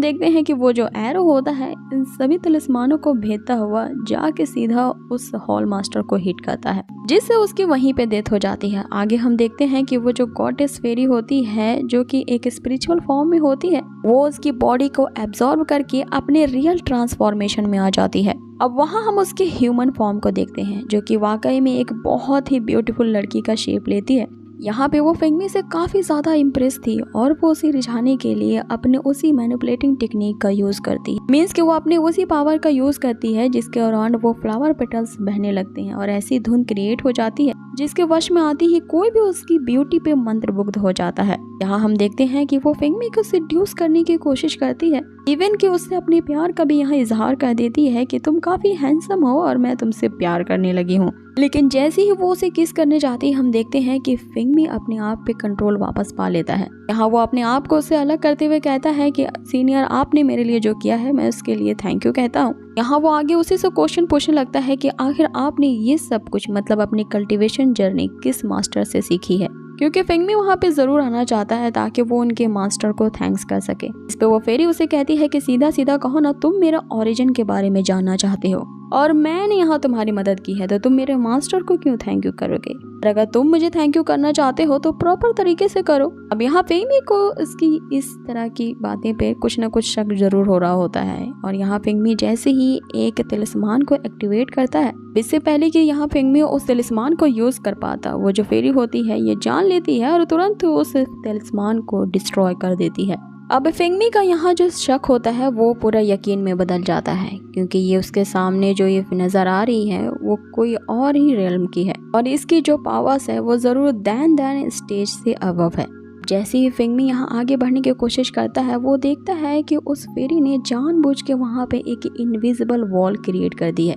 कि फिंगमी उसके अंदर ना आ सके, क्योंकि फेरी उस पिटल के अंदर के ट्रेजर्स को देख रही होती है। तभी हम देखते हैं कि फिंगमी के पास मीरो आती है जो उससे कहती है अब तो ये हॉल मास्टर मारा जा चुका है तो तुम्हें और जिस ये नरिशिंग वुड की तलाश थी तुम उसे कैसे ढूंढोगे। जिसे फिंगमी यहाँ उसे कहता है कि जरूर हमें इसका कोई ना कोई दूसरा रास्ता ढूंढना होगा जो हमें उस स्नो फॉक्स लीग में ही जाके पता चलेगा। अब ये स्नो फॉक्स लीग वही सेक्ट होता है जहाँ से ये हॉल ऑफ अल्केमी मास्टर आया था। कि तभी हम देखते हैं कि फेरी ये देख लेती है कि फिंगमी किसी से बातें कर रहा है और जैसे वो उसे देखती है उसके हाथों में जो ट्रेजर होता है वो गिर जाता है। यहाँ फिंगमी से डरते हुए कहती है कि तुम आखिर किससे बात कर रहे हो, जिससे बात कर रहे हो वो काफी खतरनाक है। अब इस बात ने तो फिंगमी को और भी ज्यादा हैरान कर दिया होता है, क्योंकि आज तक मीरो की एग्जिस्टेंस को सिर्फ फिंगमी के अलावा कोई नहीं देख सकता था तो आखिर ये इसे कैसे देख पा रही है? जरूर कोई ये एक आइडल पर्सन है जो इस रिल्म की तो वाकई में नहीं है, किसी एंशिएंट टाइम से ये आई है। तो गाइज ये जो फेरी होती है वो वाकई में एक मिस्ट्री बन चुकी होती है फिंगमी के लिए। सबसे पहले ये अपना इंट्रोडक्शन एज अ गॉडेस अर्थ करवाती है, फिर ये एक ह्यूमन फॉर्म में ट्रांसफॉर्म हो जाती है और अब ये अपनी ही छुपाई हुए ट्रेजर्स को ऐसे देख रही होती है जैसे मानो ये उनका सदियों से इंतजार कर रही हो उन्हें लेने के लिए। अब यहाँ से अगले एपिसोड की शुरुआत होती है जहाँ हमें दिखाया जाता है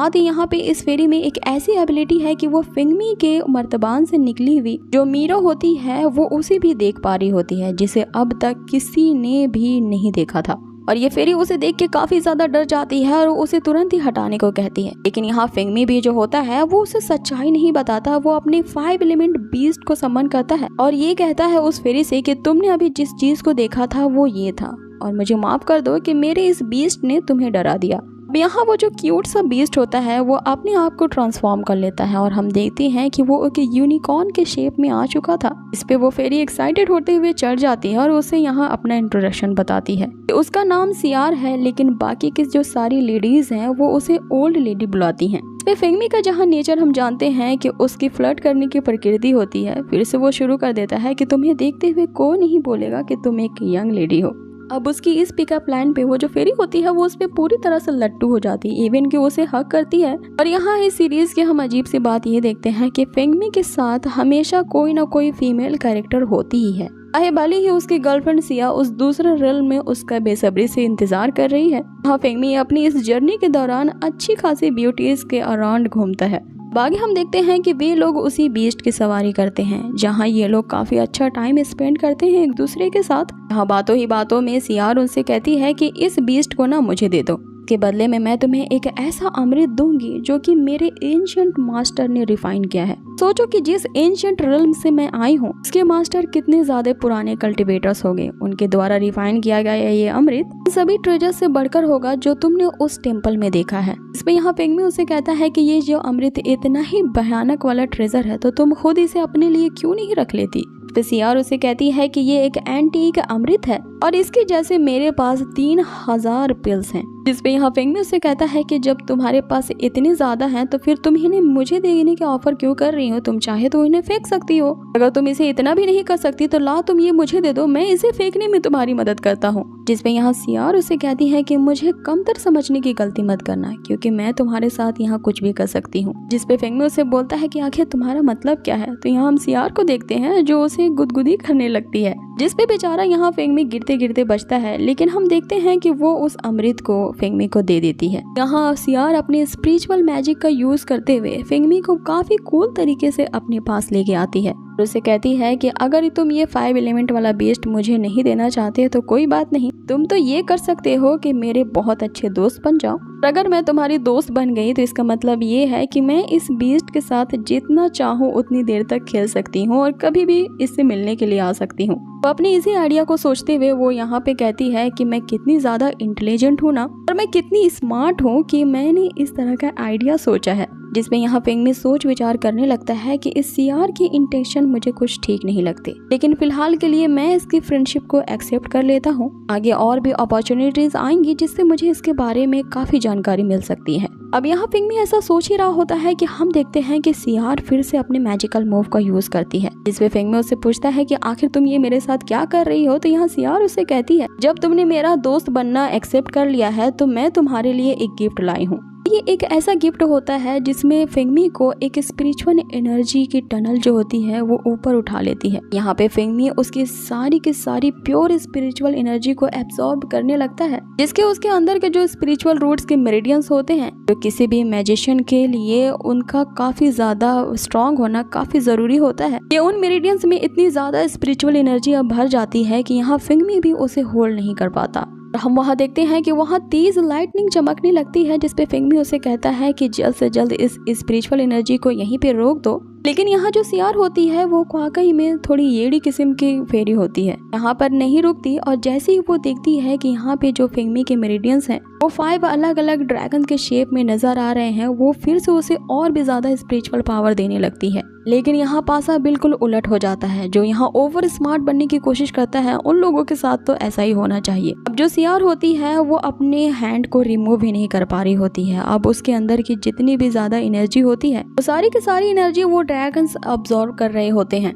कि तभी यहाँ पे मीरो अपेयर होती है जो फिंगमी को बताती है कि उसके जो 5 ड्रैगन के स्पिरिचुअल रूट्स हैं वो इसकी सारी स्पिरिचुअल पावर को एब्सॉर्ब कर लेंगी। साथ ही अगर वो इसे रोकने में नाकाम रही तो वो उसके सोल को भी डिवोर कर जाएंगी। इस पे फिंगमी उससे पूछता है कि क्या उसे किसी भी तरह से सेव करने का कोई तरीका है, जिस पे मीरो उसे बताती है कि अगर स्पिरिचुअल रूट्स को दूसरी तरफ टर्न कर लिया जाए हेवन और अर्थ के स्पिरिचुअल पावर्स को एब्सॉर्ब करने लगेगी, जो कि यहाँ के 100 मील्स के रेडियस में होगा। अब यहाँ पे मीरो और फिंगमी दोनों ही एक ऐसे स्पेल को कास्ट करते हैं जिससे उसके जो स्पिरिचुअल बॉडी के ड्रैगन्स होते हैं वो एक दूसरे से ही कनेक्ट हो जाते हैं। लेकिन इससे पहले कि फिंगमी अपने इस स्पिरिचुअल रूट्स के पाथ को दूसरी तरफ टर्न कर पाता, हम देखते हैं कि ये एपिसोड हमारा यहीं फिनिश हो जाता है। अब नेक्स्ट एपिसोड की शुरुआत होती है और हम देखते हैं यहाँ पे अपनी फ्रेंडशिप का ऑफर देते हुए फिंगमी को एक ऐसा गिफ्ट देती है जो कि उसी के लिए ही भारी पड़ जाता है। अब होता ये है कि फिंगमी के जो 5 ड्रैगन के स्पिरिचुअल रूट्स होती हैं यहाँ पे वो सियार की स्पिरिट्स को भी डिवोर करना शुरू कर देती हैं, जिसके कारण हम देखते हैं कि फिंगमी को इस गिफ्ट के कारण तो काफी ज्यादा लाभ होता है और उसकी स्पिरिचुअल स्ट्रेंथ तो होती है वो पावरफुल हो जाती है। लेकिन वहीं पे जो सियार की सोल होती है वो डैमेज हो चुकी होती है, जिसके कारण वो बेहोश होकर वहाँ गिर जाती है। अब यहाँ फिंगमी उसे हील करने की कोशिश करता है लेकिन उस पे कुछ भी इफेक्ट नहीं होता, जिसपे फिंगमी उससे कहता है कि आखिर मैं तुम्हें किस तरह से बचा सकता हूँ, जिस पे वो स्टूपिड सियार यहाँ कह रही होती है कि तुम्हें मेरा दिया हुआ ये वेडिंग गिफ्ट कैसा लगा और हूँ ना मैं यहाँ पे काफी ज्यादा स्ट्रॉन्ग। इस पे फिंगमी उसे कहता है कि तुम बहुत अच्छी हो लेकिन तुम्हें मेरे लिए अपनी सोल को इस तरह से डिस्ट्रॉय करने की कोई जरूरत नहीं थी, क्योंकि अब मैं बहुत ज्यादा गिल्टी फील कर रहा हूँ, इसलिए मुझे जल्द से जल्द बताओ कि मैं तुम्हें कैसे बचा सकता हूँ। जिस पे यहाँ सियार उसी चीज का नाम लेती है, यिन नरिशिंग वुड। ये सुनते ही फिंगमी यहाँ पे चौंक जाता है कि आखिर सियार को यिन नरिशिंग वुड के बारे में कैसे पता है। इस पे सियार उसे बताती है कि उसने उस हॉल ऑफ एल्केमी मास्टर ज़ांग की मेमोरी रीड कर ली थी और ये हॉल ऑफ एल्केमी मास्टर वही होता है जो कि पिछले एपिसोड में मारा गया था। आगे वो बताती है कि उस यिन नरिशिंग वुड में जो 3 पवित्र पेड़ है उनमें से एक व्हाइट सैक्रेड ट्री है, उसी का यूज करके मैं अपनी सोल को नरिश कर सकती हूँ। लेकिन मैंने उस हॉल मास्टर की मेमोरी में ये भी देखा था कि ये जो यिन नरिशिंग वुड है वो स्नो फॉक्स की लीग के अंतर्गत पाया जाता है। ये जो लीग है वो काफी ज्यादा डेंजरस क्लैन है, जिस पे फिंगमी उसे कहता है कि मैं तुम्हें बचाने के लिए उस यिन नरिशिंग वुड को कहीं भी ढूंढ लूंगा, चाहे वो किसी भी क्लैन में हो और वो जगह चाहे कितनी भी डेंजरस हो। और यहाँ पे फिंगमी के डायलॉग सुनिए तो आपको यकीन ही नहीं होगा कि इसकी एक गर्लफ्रेंड भी है। यहाँ पे वो इस लड़की के साथ किस तरह फ्लर्ट कर रहा है, ये कहते हुए कि चाहे मुझे इसके लिए हजारों शॉर्ट्स ऑफ माउंटेन या आग के दरिया को पार करना पड़े वो भी मैं कर जाऊंगा। आगे ये लोग अपने उसी 5 एलिमेंट बीस्ट पे सवार होते हैं और उस स्नो फॉक्स लीग की तरफ निकल पड़ते हैं। रास्ते में हम यहाँ फिंगमी को देखते हैं कि वो अपनी स्पिरिचुअल ऑरा से सियार को हील करने की कोशिश करता है, जिससे इन दोनों की स्पिरिचुअल स्पिरिट हवा में तैरने लगती है। लेकिन यहाँ फिंगमी उसे हील करने में नाकाम रह जाता है। आगे हम देखते हैं कि सियार की हालत अब और खराब होती जा रही थी।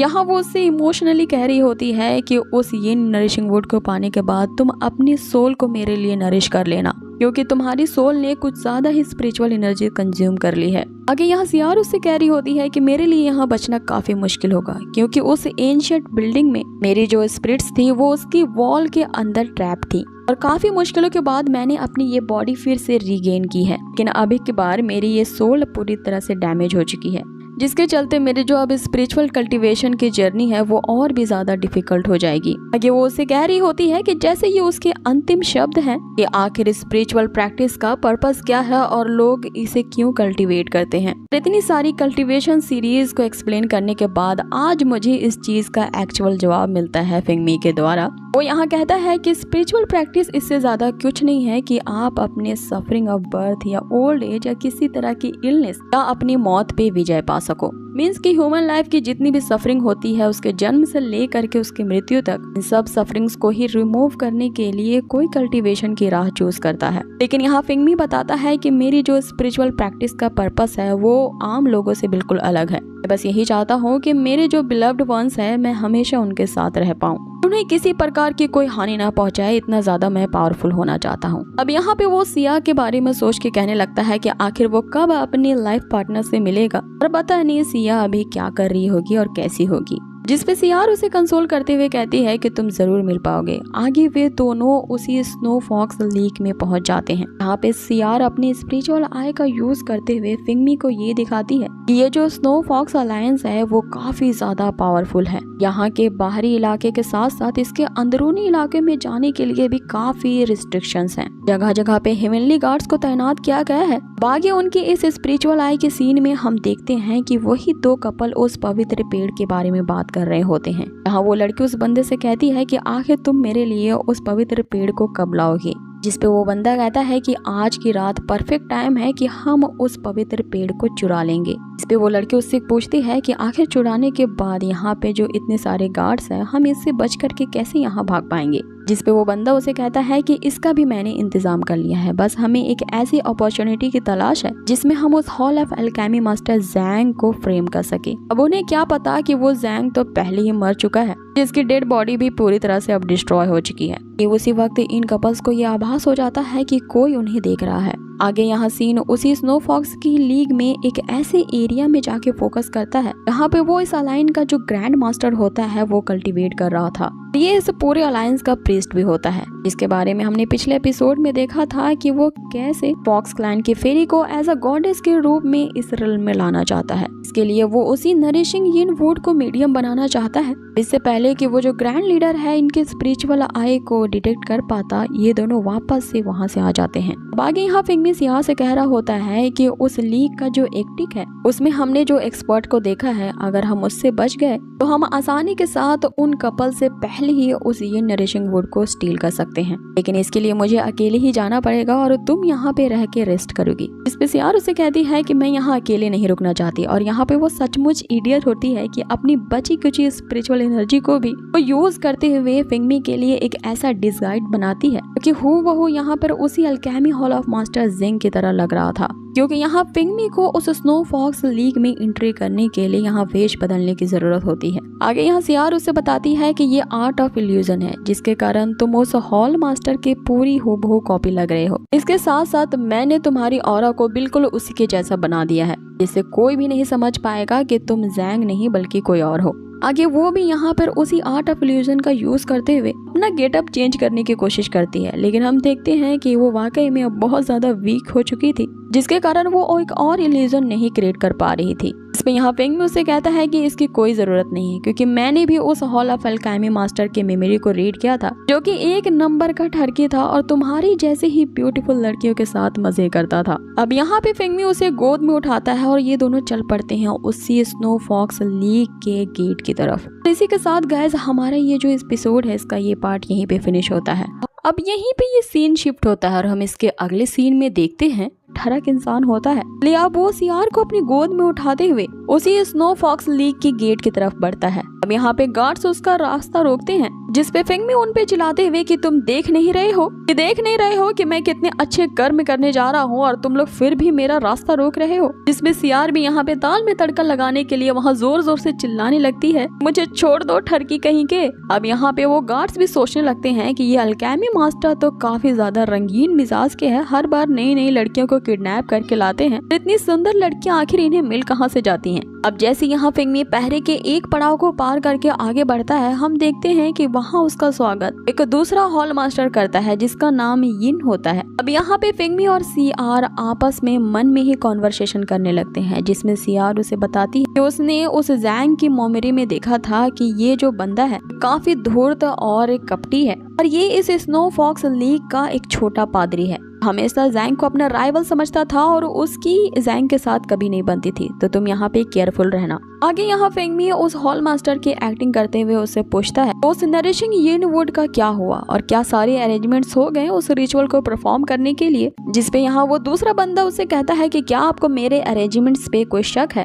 अब यहाँ पे जो सियार होती है वो फिंगमी से कह रही होती है कि तुम इससे इतने सॉफ्टली बात मत करो, कि जो जांग के था वो काफी ज्यादा रूड था और इससे बहुत बुरा व्यवहार करता था। अगर तुम इससे सॉफ्टली इस तरह से बात करोगे तो इसे तुम पे शक हो सकता है। अब ये सुनते ही फिंगमी उसे कुत्तों की तरह पीटने लगता है, ये कहते हुए कि तुम्हारी हिम्मत कैसे हुई मुझे पलटकर जवाब देने की। आगे वो उसे एक जोरदार किक मारते हुए वहाँ से भगा देता है। अब यहाँ सीन कट होता है और हम उसी कपल में से उस लड़की को देखते हैं जो यहाँ उस दूसरे बंदे यिन से पूछ रही होती है कि आखिर वो जांग के यहाँ पे क्यों नहीं आया अब तक, क्या वो अब तक उस फॉरेस्ट में ही अटका है। कि तभी वहाँ पर फिंगमी आ जाता है जो अब भी यहाँ पे सियार को अपनी गोद में लिए हुए था। कि तभी यहाँ सियार फिंगमी को बताते हैं कि ये इस लड़की का नाम बीजू है। ये भी जैंग के हर एक विचार से सहमत नहीं होती थी, ये दोनों भी एक दूसरे से लड़ते ही रहते थे, इसलिए तुम इससे भी यहाँ सॉफ्टली बात नहीं करना। अब यहाँ पे जो फिंगमी होता है वो इस लड़की से यहाँ कह रहा होता है कि आखिर तुम मेरे पीठ के पीछे क्या कॉन्स्पिरेसी कर रही हो, और हम तीनों ही यहाँ पे हॉल मास्टर हैं, सो मैं थोड़ा सा यहाँ लेट क्या हो गया, तुम तो मेरे खिलाफ यहाँ पे बुराइयां कर रही हो, वो भी बड़े प्रीस्ट को। जिस पे वो लड़की बीजू यहाँ पे फिंगमी से कहती है कि क्या तुम भूल गए हो कि आज का ही वो बड़ा दिन है जहाँ हमें वो सेक्रीफाइस का रिचुअल परफॉर्म करना है उस जिबाओ पैविलियन में, जहाँ पे हम तीनों हॉल मास्टर का एक साथ ही उस बड़े प्रीस्ट के सामने उपस्थित होना जरूरी है। साथ ही तुम वो जो गोल्डन तलिस्मान गए थे वहाँ की सिचुएशन का पता लगाने, तुम तो वहीं स्टक हो गए। जिसपे यहाँ फिंगमी उसे कहता है कि जब ऐसी ही बात थी तो क्यों नहीं मुझे सेक्ट के लीडर ने इस बात के लिए पर्सनली खबर क्यों नहीं किया। जिसपे वो लड़की यहाँ फिंगमी से कहती है कि जब ऐसे ही बात है तो फिर ठीक है, मैं सेक्ट के लीडर यानी बड़े प्रीस्ट को ही यहाँ भेज देती हूँ तुमसे ये बात करने। वैसा कहते हुए वो वहाँ से गुस्से से चली जाती है, लेकिन हम देखते हैं कि उसने अपने हाथ में कुछ छिपा लिया था जिसके बारे में फिंगमी को यहाँ पता था। अपने प्रॉमिस के अकॉर्डिंग मैंने जो न्यू सीरीज आज ही स्टार्ट की है मेरे चैनल पे आपको मिल जाएगी, जिसका लिंक मैंने डिस्क्रिप्शन में दे दिया है। और ये सीरीज वाकई में अच्छी है, मैं ऐसा नहीं कहूँगी, क्योंकि आप इसे खुद देखें और फिर ये जज करें कि ये वाकई में वर्थ इट है कि नहीं। अब आगे यहाँ फिंगमी सियार को हील करने लगता है कि तभी वहाँ पे एक सर्वेंट आता है तो हॉल मास्टर जैंग के लिए कुछ भेंट लाया होता है। अब यहाँ ये दोनों घबरा जाते हैं क्योंकि फिंगमी ने यहाँ अपने वेश को चेंज नहीं किया था। जैसे ही वो सर्वेंट इन्हें देखता है यहाँ वे दोनों ऑकवर्ड पोजीशन में होने का नाटक करते हैं। यहाँ फिंगमी उस सर्वेंट पे चिल्ला रहा होता है कि तुम्हारी हिम्मत कैसे हुई यहाँ पे आने की, और क्या तुम ये चाहते हो कि मैं तुम्हें अपने हाथों से मार डालूं मेरे मूड को खराब करने के लिए। इस पे वो सर्वेंट वहाँ डर के मारे माफिया मांगने लगता है, ये कहते हुए कि मैं तो आपके पिछले मंथ की सैलरी देने के लिए यहाँ आया था और ये भी इन्फॉर्म करने आया था कि अब सारे एल्डर्स उस जिबाओ पैविलियन में गैदर होंगे ताकि वो उस सेक्रीफाइस रिचुअल को कर सके। अब ये सेक्रीफाइस रिचुअल उसी फॉक्स फेरी के लिए होता है जिसकी इस रोल में आने के लिए उस नरिशिंग यिन वुड के सैक्रेड ट्रीज को मीडियम बनाया जा रहा था। अब यहाँ पे जो फिंगमी होता है वो उस जांग की प्रीवियस सैलरी को तो अपने पास रख लेता है। इसमें यहाँ सियार फिंगमी से पूछती है तुम वाकई में इतने ज्यादा गुस्सा हो गए, इसका क्या कारण है कि तुम्हारे आइडेंटिटी रिवील हो जाती इसलिए, या वाकई में तुम्हारा मूड खराब हो चुका था कि हमारे बीच के उस रोमांस को उस बंदे ने आके डिस्टर्ब कर लिया इसलिए तो नहीं। अब यहाँ पे देखो गाइस, ये लड़की मरने वाली होती है लेकिन यहाँ पे इसकी फ्लर्टनेस तो वाकई में कमाल की होती है। और की शुरुआत होती है और हम देखते हैं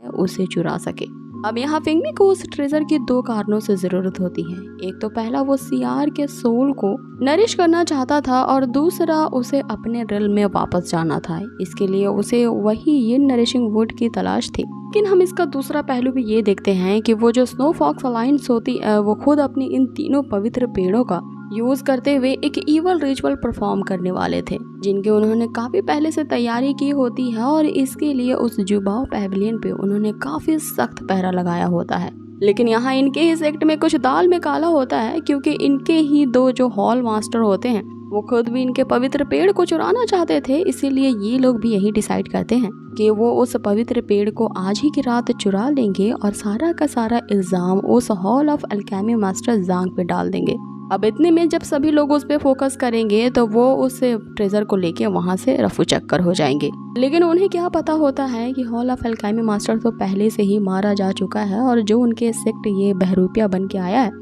वो और कोई नहीं बल्कि फिंगमी है। अब आगे एपिसोड शुरू होता है जहाँ हमें उसी कपल में से एक बंदे को दिखाया जाता है जो उस जिबाओ पैविलियन की तरह जा रहा था। अब जो कि वो उसका ही सेक्ट होता है इसीलिए उसे कहाँ कहाँ गार्ड्स तैनात है इसके बारे में पता होता है, क्योंकि वो पैविलियन एक फॉरबिडन एरिया होता है जहाँ पर सिर्फ सोवेरियन यानी उस सेक्ट के ग्रैंड मास्टर के द्वारा दिया गया टोकन के ही जरिए वो गेट को रीओपन कर सकते हैं। अब यहाँ वो बंदा इस चीज को जानता है इसीलिए उसने पहले से ही इस चीज़ की तैयारी कर दी थी और एक खास तरह के बीट का यूज़ करता है जो कि उसके बहुत पहले मास्टर ने उसे दिया था, और इसी बीट का यूज़ करते ही वो उस ट्रेजर पैविलियन के अंदर घुस जाता है। लेकिन हम यहाँ इंटरेस्टिंग बात ये देखते हैं कि उसका आधा शरीर तो उसके अंदर चला जाता है, लेकिन जैसे ही वो अपना पाँव अंदर लेने में नाकाम रहता है उसी वक्त यहाँ ग्रैंड मास्टर को एक सिग्नल मिलता है जिससे उन्हें पता चल जाता है कि किसी ने जबरदस्ती जुबाव पैविलियन में घुस बैठ किया है। इस बात से वो आग बबूला हो जाते हैं क्योंकि अभी तक उन्होंने अपना रिचुअल परफॉर्म नहीं किया था और ऐसा करना मतलब उनके उस रिचुअल में बाधा डालना है। अब वो बंदा यहाँ जैसे तैसे उस पैविलियन में इंटर तो कर जाता है, लेकिन हम तभी देखते हैं कि वहाँ पे जो आसपास के पौधे होते हैं, जैसे वो उनके सेंटर में आता है वहाँ पर एक मैकेनिकल एरे ओपन हो जाता है। अब इंडीड तो ऐसा होने ही वाला होता है क्योंकि जाहिर है कि वहाँ पर एक बहुत बड़ा ट्रेजर रखा है और जो उसे लेने के लिए आएगा वहाँ उसे कई सारे बाधाएं तो पार करनी ही होंगी, इवन कि उसमें उसकी जान भी जा सकती है। अब इस फॉर्मेशन में वो बंदा तो फंस ही जाता है और आगे हम देखते हैं कि वहाँ पे दो ऐसे मैकेनिकल रोबोट पपेट आ जाते हैं जिनके पास कोई वेपन नहीं होता और यहाँ वो मात्र अपने पंचेस से उस बंदे से फाइट कर रहे होते हैं। अब ये उनकी फाइट ना काफी ज्यादा विचित्र किस्म की होती है। एक रोबोट उस बंदे को पकड़ लेता है और दूसरा रोबोट उसमें जो चमाटे मारता है जिससे उसकी हालत खस्ता हो जाती है, लेकिन यहाँ फिर भी वो अपने पावर का यूज करके उनकी जकड़न से अपने आप को बचा लेता है। यहाँ वो उन पपेट्स को ललकार रहा होता है ये कहते हुए कि तुम लोगों ने मुझे इस तरह से मारने की कैसे हिम्मत की है, अब मैं तुम्हें देखो मैं यहाँ कैसे किल करता हूँ। अब इतना उसके कहने की देर होती है कि हम देखते हैं उन रोबोट्स पपेट को कि उसे पैरों से उठाते हुए जोरदार घुमाते हुए जो उसकी कुटाई करते हैं। ये काफी फनी सीन होता है देखने में। ये दोनों उस बंदे से यहाँ फुटबॉल खेल रहे होते हैं कि तभी यहाँ पर सीन कट होता है और आगे हम देखते हैं फेंगमी को जो यहाँ सीआर के साथ पहुंच चुका होता है उसी जुबाव पैविलियन के बाहर, और यहाँ ये लोग अपनी एक्टिंग शुरू करते हैं जहाँ पे सीआर बहुत ही प्यार से उसे बोल रही होती है कि उसने इस तरह के पैविलियन को आज तक नहीं देखा है और उसे लग रहा है कि इसके अंदर काफी सारे ट्रेजर्स होंगे, तो क्या तुम मुझे इसके अंदर नहीं दिखाओगे। जिस पे फेंगमी उसे यहाँ कहता है कि अरे मैं यहाँ पे हॉल मास्टर हूँ और मेरे होते हुए यहाँ किसी की मजाल जो तुम्हें इसके अंदर जाने से रोक ले। अभी मैं तुम्हें इसके अंदर ले जाकर इसके सारे के सारे ट्रेजर्स को दिखाता हूँ। आगे फेंगमी उन गार्ड से कहता है कि अरे सुनो, तुमने सुना नहीं कि मेरी बेबी ने क्या कहा, इस पैविलियन के डोर को ओपन करो। कि तभी सीआर को हम देखते हैं कि वो अभी अपनी एक्टिंग को कंटिन्यू करते हुए कहती है कि अगर तुम इसके अंदर के रखे हुए ट्रेजर्स को मुझे नहीं दिखाओगे ना तो आज ही हमारा ब्रेकअप हो जाएगा, सुन लो। जिसपे वो गार्ड उन्हें रोकते हुए कहता है कि सिर्फ यहाँ के सेक्ट के ग्रैंड मास्टर के दिए हुए टोकन द्वारा ही हम ये पैविलियन को ओपन कर सकते हैं, और चाहे जो कोई भी बिना उनके टोकन के अंदर जाने की कोशिश करेगा उसे घुसपैठ ही कहा जाएगा। जिसमें यहाँ पे सीआर अब फेंगमी से कहने लगती है कि मैं तो काफी डिसअपॉइंटेड हो गई, तुम तो कह रहे थे तुम यहाँ के हॉल मास्टर हो और ये लोग तुम्हें अंदर भी नहीं जाने दे रहे हैं। इस पे फेंगमी उस गार्ड का गला दबोचते हुए कहता है कि तुमने सुना नहीं, तुम खड़े खड़े मेरी यहाँ बेइज्जती करवा रहे हो, जल्द से जल्द इस गेट को ओपन करो। आगे फेंगमी उसे गलती में ये कह बैठता है कि मैं यहाँ जब पहली बार आया था तो क्या मुझे टोकन की जरूरत पड़ी थी, जिससे वो गार्ड यहाँ पे समझ जाते हैं कि ये हॉल मास्टर जैंग नहीं बल्कि कोई और है, क्योंकि आज तक किसी ने भी उस टोकन के बिना इस पैविलियन के अंदर आने की हिम्मत नहीं की है, तो जरूर ये कोई और है जो हॉल ऑफ अल्केमी मास्टर के भेष में है। अब यहाँ फेंगमी अपना ट्रू फेस रिवील करता है उनसे ये कहते हुए कि ज्यादा क्लेवर होना भी तुम्हें मौत की कगार पे पहुंचा सकता है। अब ये दोनों गार्ड्स यहाँ पे फेंगमी पे अटैक करने लगते हैं, लेकिन फेंगमी आसानी से उनके अटैक्स को डॉज करता हुआ उन्हें तुरंत ही हरा देता है और वो यहाँ सीआर से अब आगे बढ़ने को कहता है कि तभी यहाँ सीन चेंज होता है और अब हम जुबाव पैविलियन के अंदर का सीन देखते हैं, जहाँ हम उस बंदे को देखते हैं कि जैसे तैसे करके वो उन रोबोट पपेट से छुटकारा पा जाता है और अब वो अपने फाइनल स्टेज पे पहुंचने वाला होता है कि हम देखते हैं कि वहाँ पे एक बहुत बड़ी फ्लेम बर्ड अपीयर होती है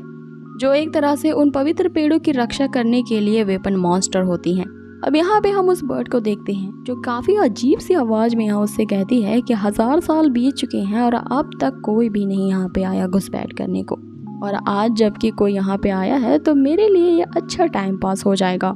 अब आगे वो फ्लेम बर्ड जो होती है वो अपने मुंह से गोल्डन फ्रूट उगल रही होती है जो कि एक तरह का फायर बॉल होता है। अब यहाँ उस फ्लेम बर्ड के लगातार अटैक्स को तो डॉज कर ही रहा होता है वो बंदा, लेकिन तभी हम देखते हैं कि अचानक से एक बड़ी से फायर वेव उसके ऊपर गिरती है और सब कुछ ब्लैक आउट हो जाता है।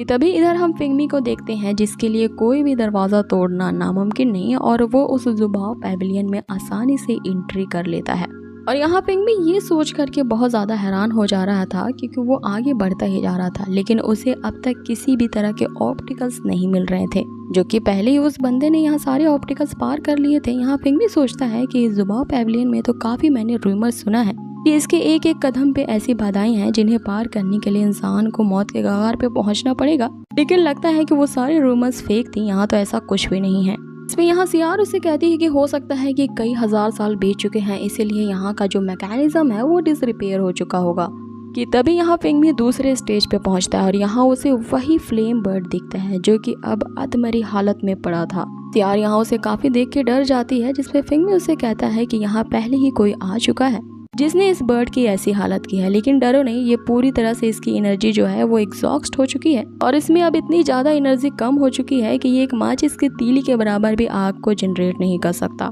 कि तभी वो बर्ड अपने मुंह से यहाँ आखिरी शब्द निकालता है कि मैं तुम लोगों को यहाँ से नहीं जाने दूंगा। और ये कहते ही हम देखते हैं कि वो खुद वहाँ पे डिस्ट्रॉय होते ही राख बन जाता है। अब यहाँ फिंगमी उसे पूरी तरह इग्नोर करते हुए आगे पहुंच जाता है कि तभी हमें वहाँ उनका वो स्पिरिचुअल मंदिर नजर आता है जहाँ पे वो लोग कल उसी रिचुअल को परफॉर्म करने वाले थे। यहाँ पे हमें उस स्नो फेरी के एक बड़े से स्टैचू को दिखाया जाता है जिसमें 9 टेल्स होते हैं और ये जो 9 टेल्स वाला फॉक्स होता है वो चाइनीज लोक कथा की बहुत ही पुराने मॉन्स्टर्स में से एक है जो कि इंसानों का ब्लड पीता था और उसी 9 टेल में उसकी 9 जिंदगियां बसती थी। लेकिन गाइस, इससे पहले कि हमारे ये एपिसोड आगे बढ़ पाता, यहाँ पे ये पार्ट यहीं फिनिश होता है। इसके बाद यहाँ पे जो सीन होता है वो शिफ्ट होता है और हमें नेक्स्ट सीन में दिखाया जाता है मैं उस ट्रेजर पैविलियन के नेक्स्ट पड़ाव पे जाता है जहाँ पे उसे एक बहुत बड़ी स्टैचू दिखती है और वो बंदा भी वहाँ पहुँच चुका होता है जो उसी स्टैचू के सामने उस यिन नरिशिंग वुड को जैसे ही हाथ लगाने जाता है हम देखते हैं कि उसे एक जोरदार शॉक लगता है क्योंकि यहाँ भी उसके लिए एक खास तरह के शील्ड से प्रोटेक्ट किया गया था।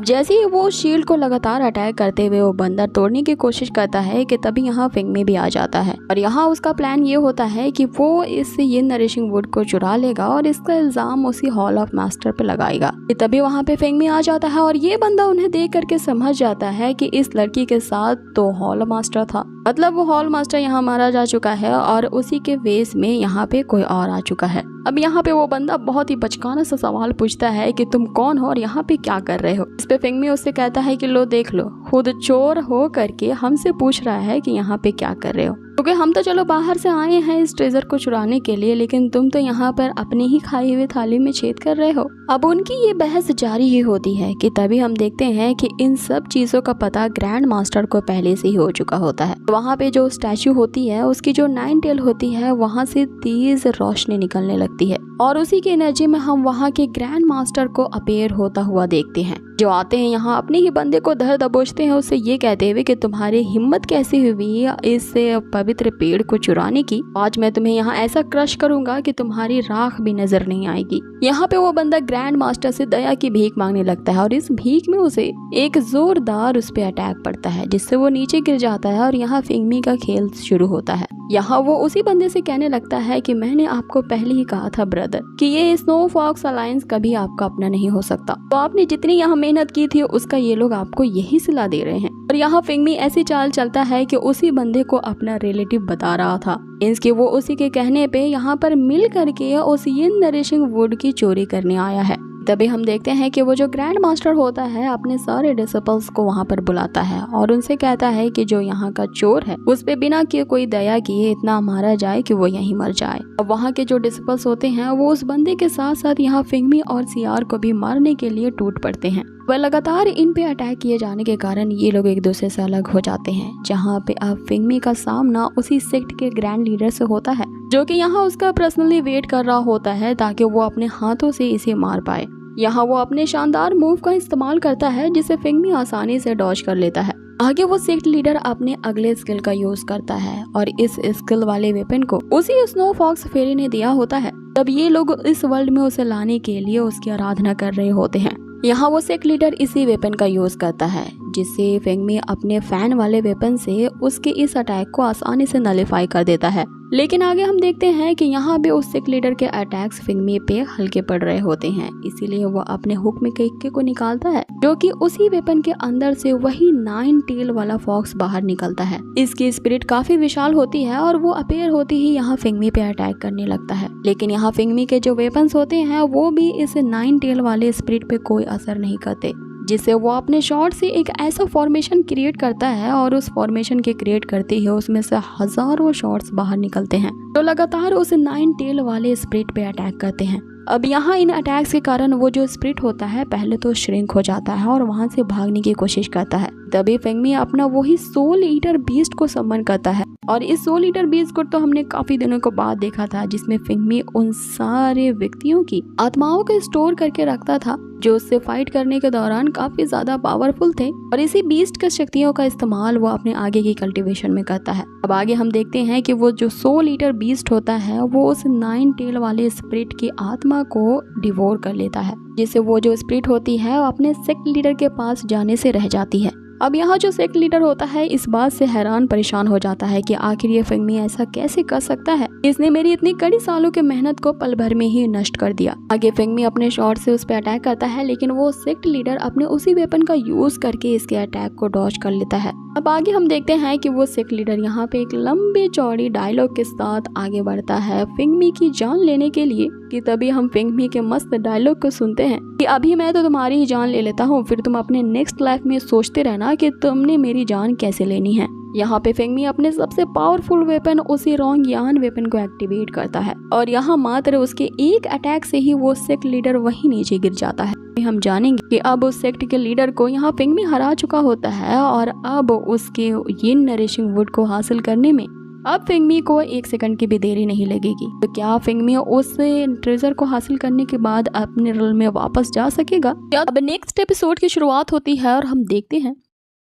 साथ एक एपिसोड को शुरू होता हुआ देखते हैं कि जहां वो सेक्ट लीडर जो होते हैं वो वापस से फिर उठ खड़े होते हैं, और यहाँ पे वो फिंगमी से कहते हैं कि अब मैं देखो तुम्हें अपने ब्लड स्लेव्स के द्वारा कैसे मरवाता हूँ। अब जैसा कि आप लोगों को पता होगा ये जो ब्लड स्लेव वही होते हैं जिन्हें ये जो सेक्ट लीडर होता है वो अपने बंदों की आत्माओं की बलि देगा उसी स्नो फॉक्स फेरी को, ताकि इस ह्यूमन रियल में यहाँ पे वो इंटर कर सके। अब इसके लिए वो सेक्ट लीडर फिर से अपने वेपन का इस्तेमाल कर देता है और फिंगमी को वहीं पे रोक लेता है, और आगे वो उन्हें मंत्रों का जाप करना शुरू कर देता है, जिससे वो यिन नरिशिंग वुड हवा में फ्लोट होने लगती है और यहाँ उसका रिचुअल शुरू हो जाता है। कि इसी दौरान हम देखते हैं कि एक और हॉल ऑफ एल्केमी मास्टर जो होती हैं वो यहाँ उस बंदे को बचाने आ जाती है जो कि सबसे पहले उस यिन वुड को चोरी करने आया था, और पिछले एपिसोड में हमने देखा था कि इनका अफेयर चालू था। यहाँ वो जो बंदा होता है अपनी छुपी छुपाई गर्लफ्रेंड से कहता है कि मुझे जल्दी से जल्दी यहाँ से बचा लो, जिसपे वो जो लड़की होती है उसे कहती है कि मुझे यहाँ अपने घोस्टेज बनाने का प्रिटेंड करो,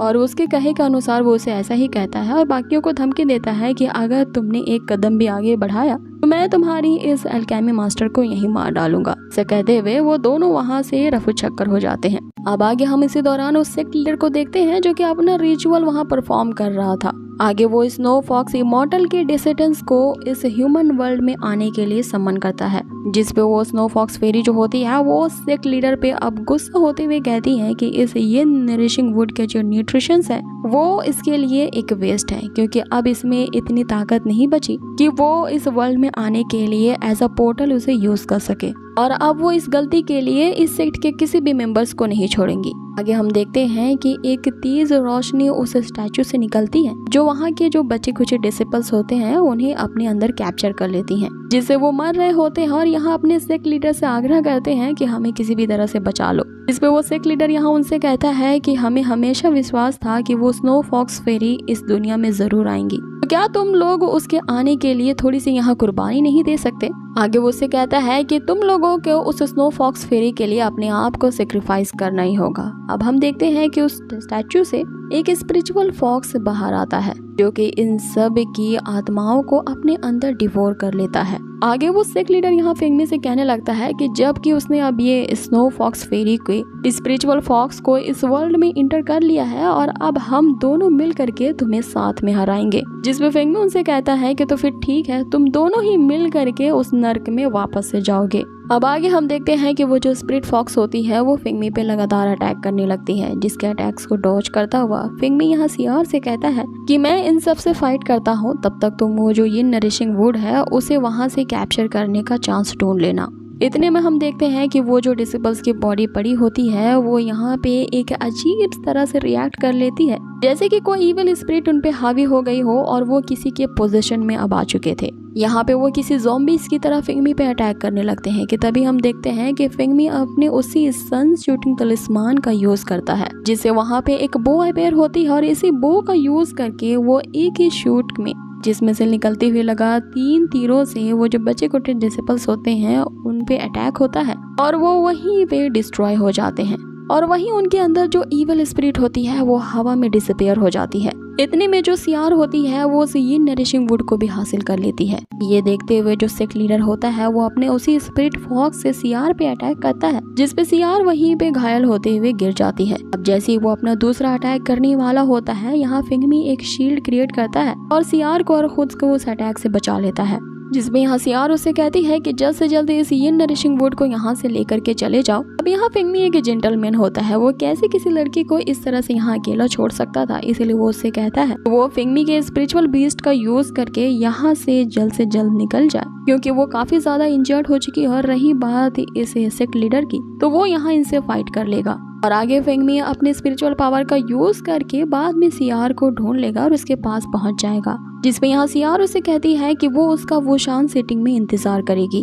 अब इनकी इस कॉन्वर्सेशन को वो सेक्ट लीडर सुन लेता है और उनसे कहता है कि तुम दोनों में से कोई भी यहाँ से जिंदा बच के नहीं जा पाओगे। अब ऐसा कहते हुए वो अपने वेपन का यूज करता है, जिससे उसके जो स्पिरिचुअल फॉक्स की एबिलिटी है उस फायर को जनरेट करने की वो और भी ज्यादा इंक्रीज हो जाती है, जिससे अब फिंगमी का जो शील्ड होता है उसमें क्रैक्स आने लगते हैं। कि तभी हम देखते हैं कि फिंगमी के मर्तबान से वो स्पिरिचुअल बीस्ट अपेयर होता है और वहाँ पे एक पोर्टल ओपन होता है और इससे पहले कि वो शील्ड टूट पाती, यहाँ पे वो बीस्ट सियार को लेकर के उस पोर्टल के थ्रू कहीं और चला जाता है। कि तभी वो जो शील्ड होता है वो भी क्रैक हो जाता है और अब फिंगमी के ऊपर उस स्पिरिचुअल फॉक्स की बीम पड़ रही होती है, जिससे फिंगमी भी यहाँ मैनिपुलेट होना शुरू हो जाता है और वो अब अपने सबकॉन्शियस माइंड में पहुंच जाता है, जहाँ उसे कई प्रकार की आवाजें सुनाई देती है और यहाँ उसे ब्रदर सू भी दिखता है, जो उसे लगातार बस यही बात कह रहा होता है कि अब पता चला कि मेरा दर्द क्या था, क्योंकि यहाँ ब्रदर सू को भी एक इवल स्पिरिट ने पॉजेस कर लिया था। लास्टली वो उससे लड़ नहीं पाता और एक इवल स्पिरिट ही बन जाता है। अब यहाँ फिंगमी को पता चलता है कि अगर कोई इस तरह की इवल स्पिरिट के पोजीशन में आ जाए तो ये मौत से भी ज्यादा खतरनाक होती है।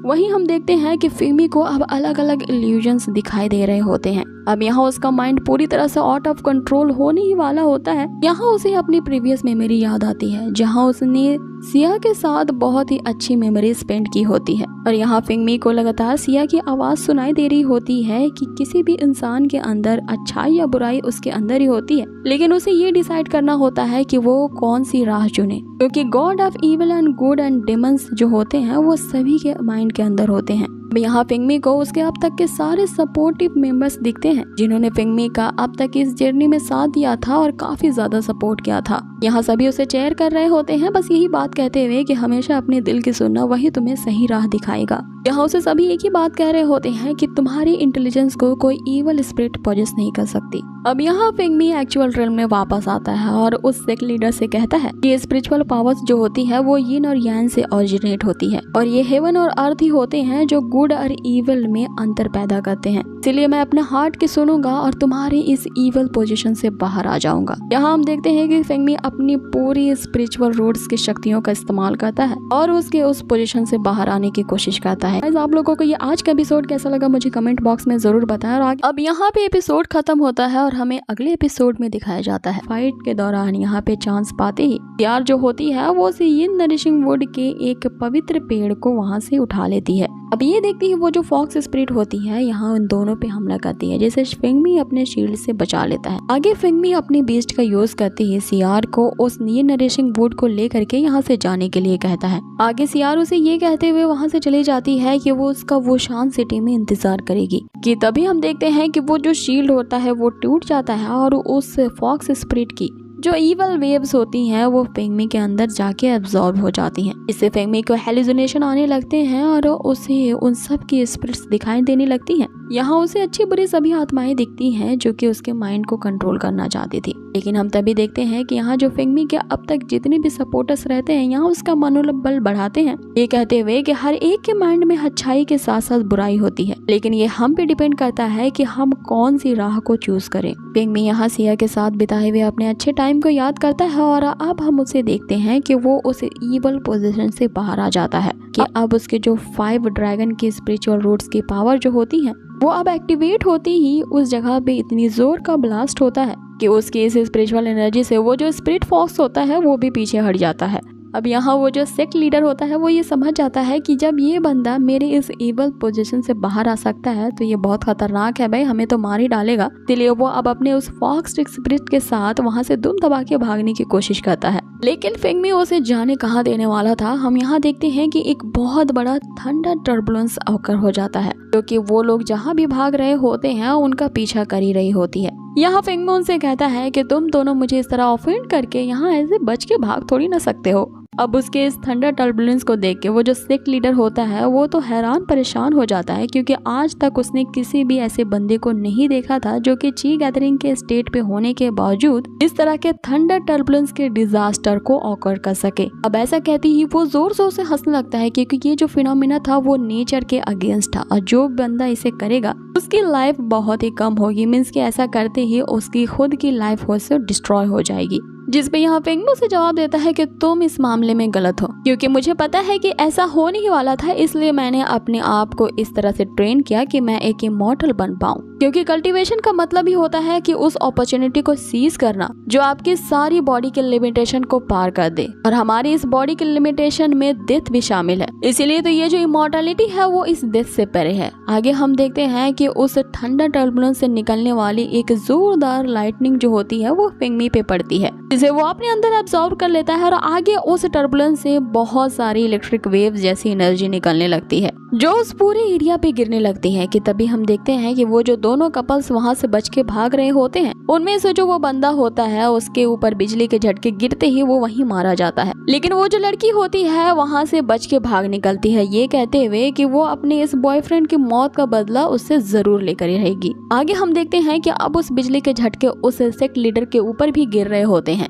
जिससे लाख बचने की वो कोशिश करता है, लेकिन यहाँ फिंगमी के एक अटैक से ही ये झटका उसके ऊपर जा गिरता है जिससे वो सेक्ट लीडर वहीं पे मारा जाता है। और अब हम यहाँ एक बहुत बड़ी ट्रांसफॉर्मेशन को देखते हैं जहाँ पे एक फीनिक्स बर्ड अपीयर होती है और यही फीनिक्स बर्ड यहाँ फिंगमी की सवारी बनती है। अब फिंगमी वापस से उसी जुबाव पेविलियन के अंदर आता है जहाँ वो ये डिसाइड कर लेता है कि ये जो स्नो फॉक्स फेरी है वो कभी भी ह्यूमन रियल में नहीं आनी चाहिए क्योंकि ये एक डेमन क्लैन है जो कि यहाँ आते ही हमारी इस पूरी वर्ल्ड को अपने कब्जे में ले लेगी। जिसपे वो जो बड़ी सी स्टैचू है यहाँ फिंगमी से कहने लगती है कि वो उन तीनों रियल्म्स आपस में जरूर लड़ेंगे और ये टाइम बहुत जल्द ही आने वाला है और सभी एक दूसरे से अपार शक्तियों के लिए फाइट करेंगे और तुम जो ये सोचते हो कि जिसे कोई भी नहीं हरा सकता तुम्हारा ये एरोगेंट भी मिट्टी में मिल जाएगा। जिसपे फिंगमी यहाँ पर उसे ये जवाब देता है कि ऑल्दो चाहे 10 लाख से भी ज्यादा यहाँ पे लोग आ जाएं, मैं उनसे नहीं डरने वाला और मैं अपने इस ह्यूमन रियल्म को बचाने के लिए कुछ भी करूंगा। अब ये कहते ही वो उस बड़े से स्टैचू को वहीं 2 हिस्सों में कट कर देता है जिससे वो स्टैचू तो वहाँ तबाह हो जाती है, लेकिन जाते जाते वो फिंगमी को वार्निंग दे जाती है कि हम बहुत ही जल्द मिलने वाले हैं। अब यहाँ फिंगमी अपनी अगली जर्नी के लिए आगे बढ़ता है जहाँ हम देखते हैं कि 2 सुपर नेचुरल पावर्स उसे जाते हुए देख रहे थे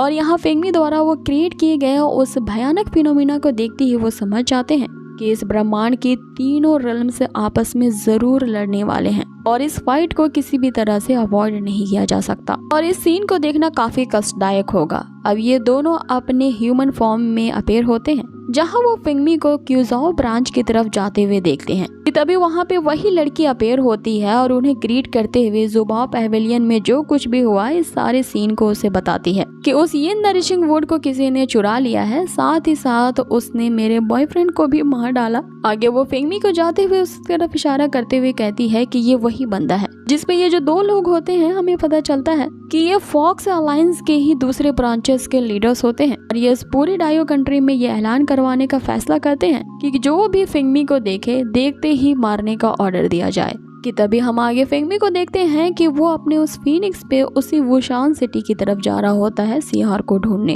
अब इसी सीन के साथ इसके साथ साथ ही हमें फेंगमी की एक अलग ही जर्नी को दिखाया जाएगा अगले एपिसोड से, जहाँ पे वो सियार को कैसे ढूंढता है और उस ये नरिशिंग वुड का इस्तेमाल करके वो वापस से अपने रिल में जा पाता है कि नहीं। साथ ही साथ हमें यहाँ आने वाली एपिसोड्स में ये भी दिखाए जाएंगी कि वो जो तीनों रिल्म्स हैं, यानी कि हेवन रिल्म, अर्थ रिल्म और डेमन रिल्म, ये तीनों रिल्म्स आपस में फाइट करने वाली हैं और एक बहुत बड़ा युद्ध होने वाला है जिसमें फेंगमी कहीं ना कहीं एक अहम रोल अदा करेगा। सो गाइस, इन सभी चीजों को जानने के लिए बने रहिए हमारे इस चैनल के साथ और कर दीजिए इसे लाइक, शेयर एंड सब्सक्राइब।